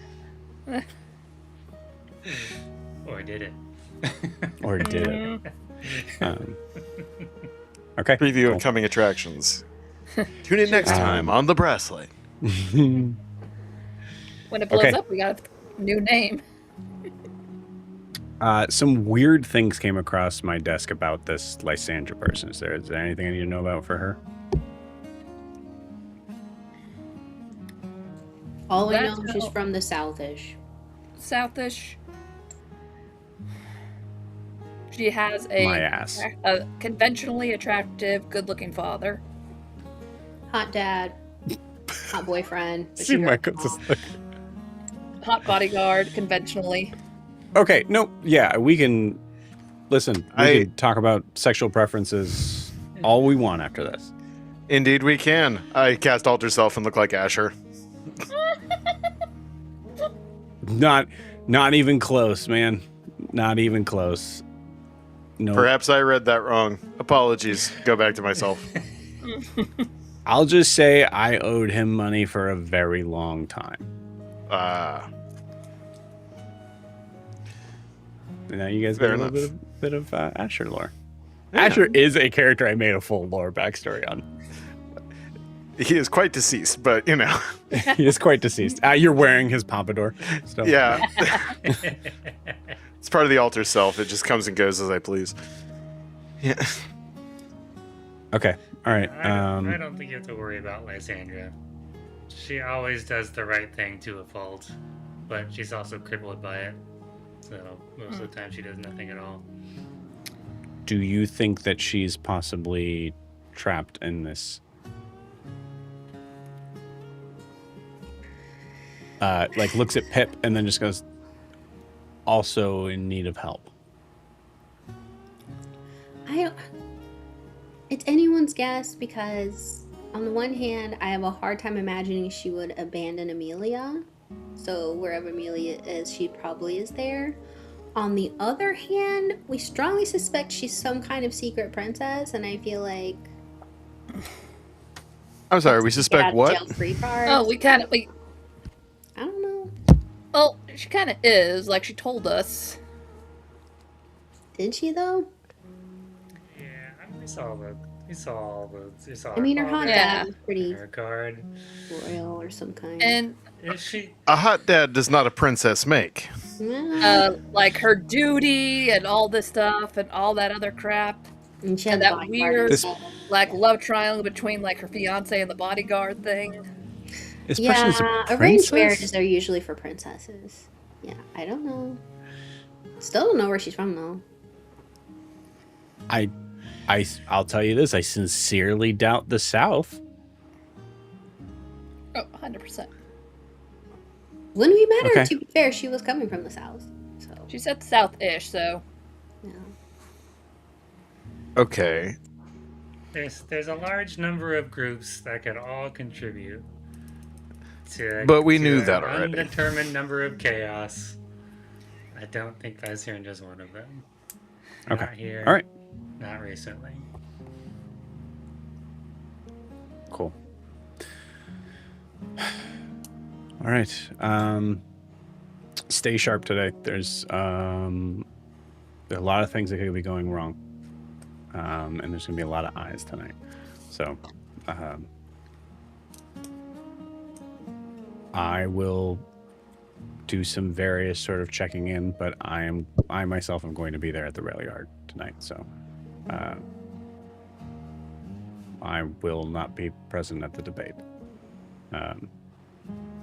Oh, here. And you guys like, Pip, do you got them? And then gives you all sending stones. ooh. Nifty. I got the sending spell, but I don't have to use it now. You just use stones. Awesome. Sending stone works with another sending stone. Ah. But we each have one. Consider it like a walkie-talkie. Yeah. Mhm. Actually, yeah, we're in Abravar. It's a walkie-talkie. All right. All right, so do I have to push the button on this, or... It's the same thing I was showing you guys before, but this Right, one so- won't fall apart by the end of the day. Right, so do I have to push the button, or... You have to Yes. stay over. You have to Alright. stay over when you're done, and then let go of the button. You push to talk and let go when you're done. And You see stay over. Pip Before give or the after I say over? biggest eye roll, the sheriff, as he continues to pass it out to the rest of them. Like, we're at the gate. Over. Then let go. Oh, cool, I can hear you. Uh-huh. Right, but the long distance is the idea of how this works. You guys will get it. You'll get it. Do you guys have them too, so we can talk to you, or? Yes, I have one, and my Garrett also has one. Oh.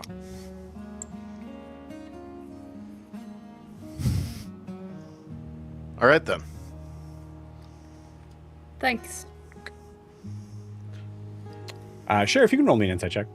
Okay. Ooh, that is a 13.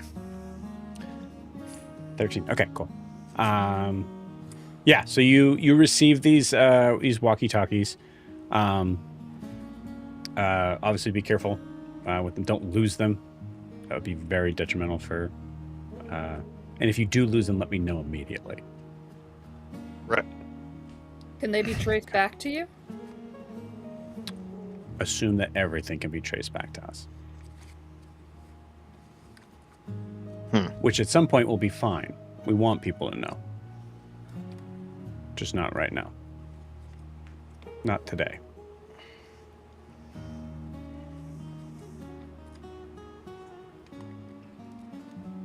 Okay. Well, I have a lot of work to do today. And I still have a massive headache considering what happened last night. Thank you again for your help. Any other questions? Good luck tonight. Yeah, you as well.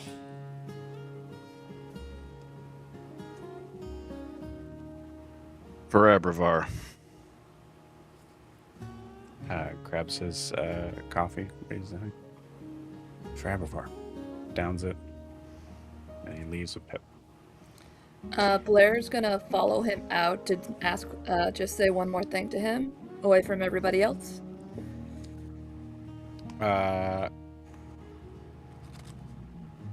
Okay. You go to follow him out. As he goes to step through the door, Blair, he recognizes that you're right behind him, stops, moves back inside. Yeah. So you're all right there. Okay, whatever. I know. I'm just wanting to make sure it doesn't go bad like it did with the first attempt at the Brasslight. I know your men are probably going to be wary of bombs and everything, but I want to make sure no other civilians get killed. I don't want anybody else losing a brother or any family member over this shit. Blowing up a piece of equipment, I don't care. I just want to make sure no random innocent lives are caught in the crossfires of this.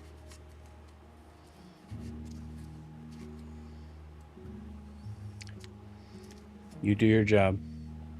We'll do ours. And there won't be. And then extends a hand out to you. Her robotic hand wraps around it, and she says, "Swear on Leo."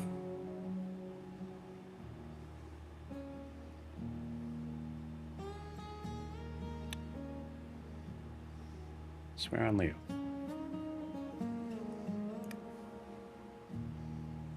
Turns around, walks out, throws his big coat over him.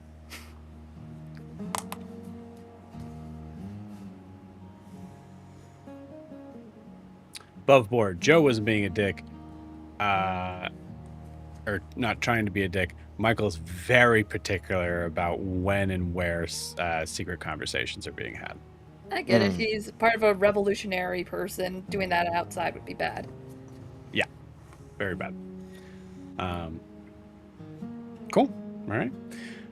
With that, after he leaves, there's probably a little bit of like a relaxed sort of shoulder sigh at that. And you guys got an idea of the entire plan. So to recap, plan is tonight they're going to blow up the Brasslight. They're going to blow up a good amount of the rail yard. All of the workers that are there work for Ferrum Pereo, so they've copied them over, so they're not going to be present.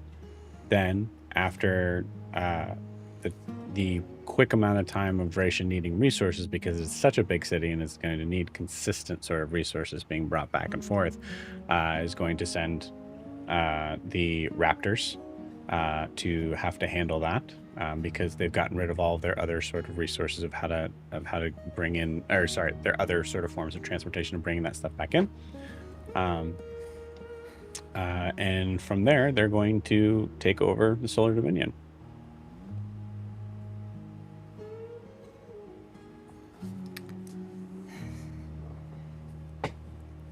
All right, then. There's probably some gaps in there, but that's, plans need to be adaptable. Yes, I'm sure it will all go off without a hitch. Mm-hmm. Everything's absolutely fine. Don't worry about it. I just feel like... Oh, go ahead. I don't know. We're definitely not juggling wrenches above the works here. Can I open the walkie-talkie, like the battery part, to see if there's a bomb in this thing? Like, we're not, like, walking in with, like, 5 bombs into this place for them. You found 20 bombs. Nope. That's as many as this many. It's so many bombs. It's way too many bombs. You open up the back of the walkie-talkie, and there's more bombs in there than is physically, like, physics possible. Oh my god, it's a bomb of holding. Truly, honestly, it's a good idea. I like that idea a lot. You do check the back, and you don't see anything. You do see that it is powered by Ignite. Okay. And I So want to if make it's- sure... Is it like... So it is like a kind of listening- explosive. Yeah, actually, yeah. If it starts Is to, there like, like a- bulge... Is there like a listening device or a way for them to like keep it on and listen to us like with a cell phone? Oh, that's interesting. Go ahead and give me an investigation check.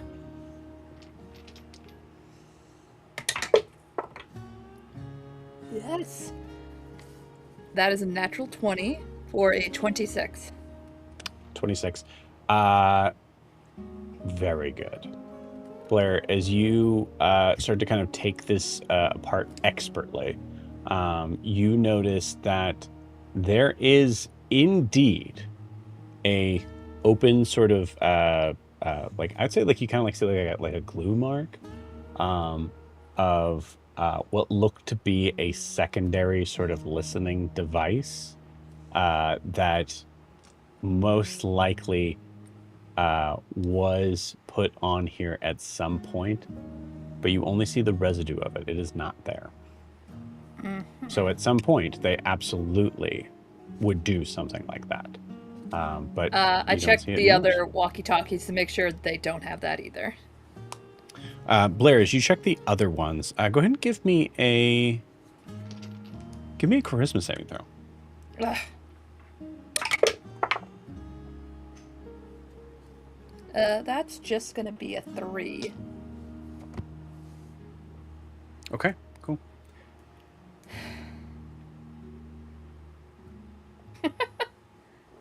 Nothing to Blair. add?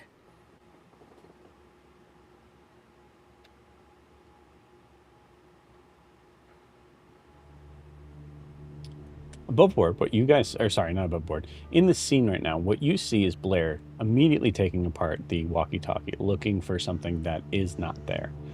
Satisfied only for a second to immediately come around and check every single one of your walkie-talkies.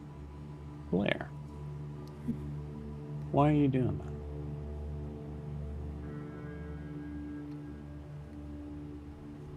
You can't trust anybody. We're in a political... Like the sheriff said, we have wrenches in all hands in all the pies. We don't want everybody listening in our conversations. Blair's getting a bit with paranoid. At Blair, as you say, you're getting a little bit paranoid. You recognize that. Does everyone hand over their walkie-talkies immediately? I certainly do. I don't plan on using it. Cool. I trust I need everybody except for Blair to roll an initiative roll for me, please. Oof. Interesting. 19. 10, 12. 12. Okay. Blair, you asked for their walkie-talkies. You start to kind of go through them, and you notice that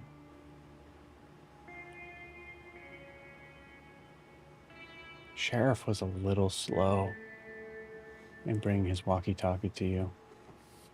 Ophelia was especially slow in bringing their walkie-talkie to you. As you open up their, I hate continuously to say walkie-talkie. It's such a dumb word. Sorry. For real. As you open their devices, you see there are no secondary listening devices in there, but they would have had enough time to remove them. Blair, can you really trust Sheriff? Just met him. Honestly, I think, Blair, you've never met anyone who's been so secretive in your life. And there's Ophelia, who has shown how good she is at playing both sides.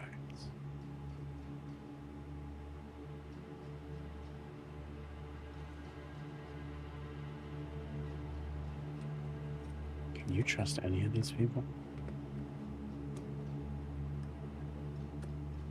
Would Leo trust all these people?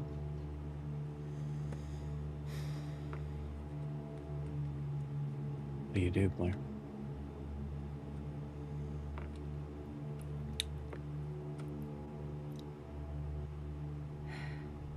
Can I say would Blair know how to use the residue to put a listening device on the sheriff's and Ophelia's walkie-talkie?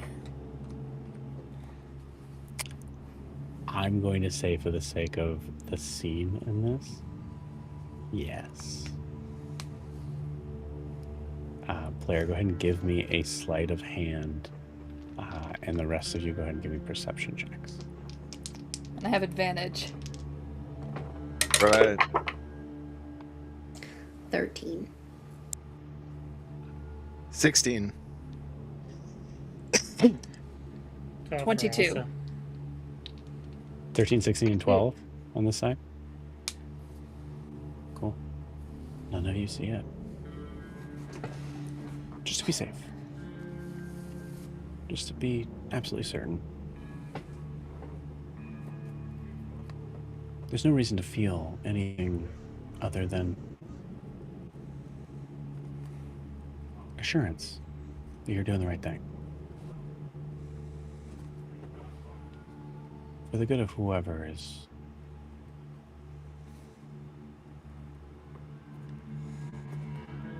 doing the right thing in this group. They need to be protected. Like Leo should have been. You're just keeping everyone safe. You're making sure everyone is on an even keel. We all stand the same with our knees to the sand.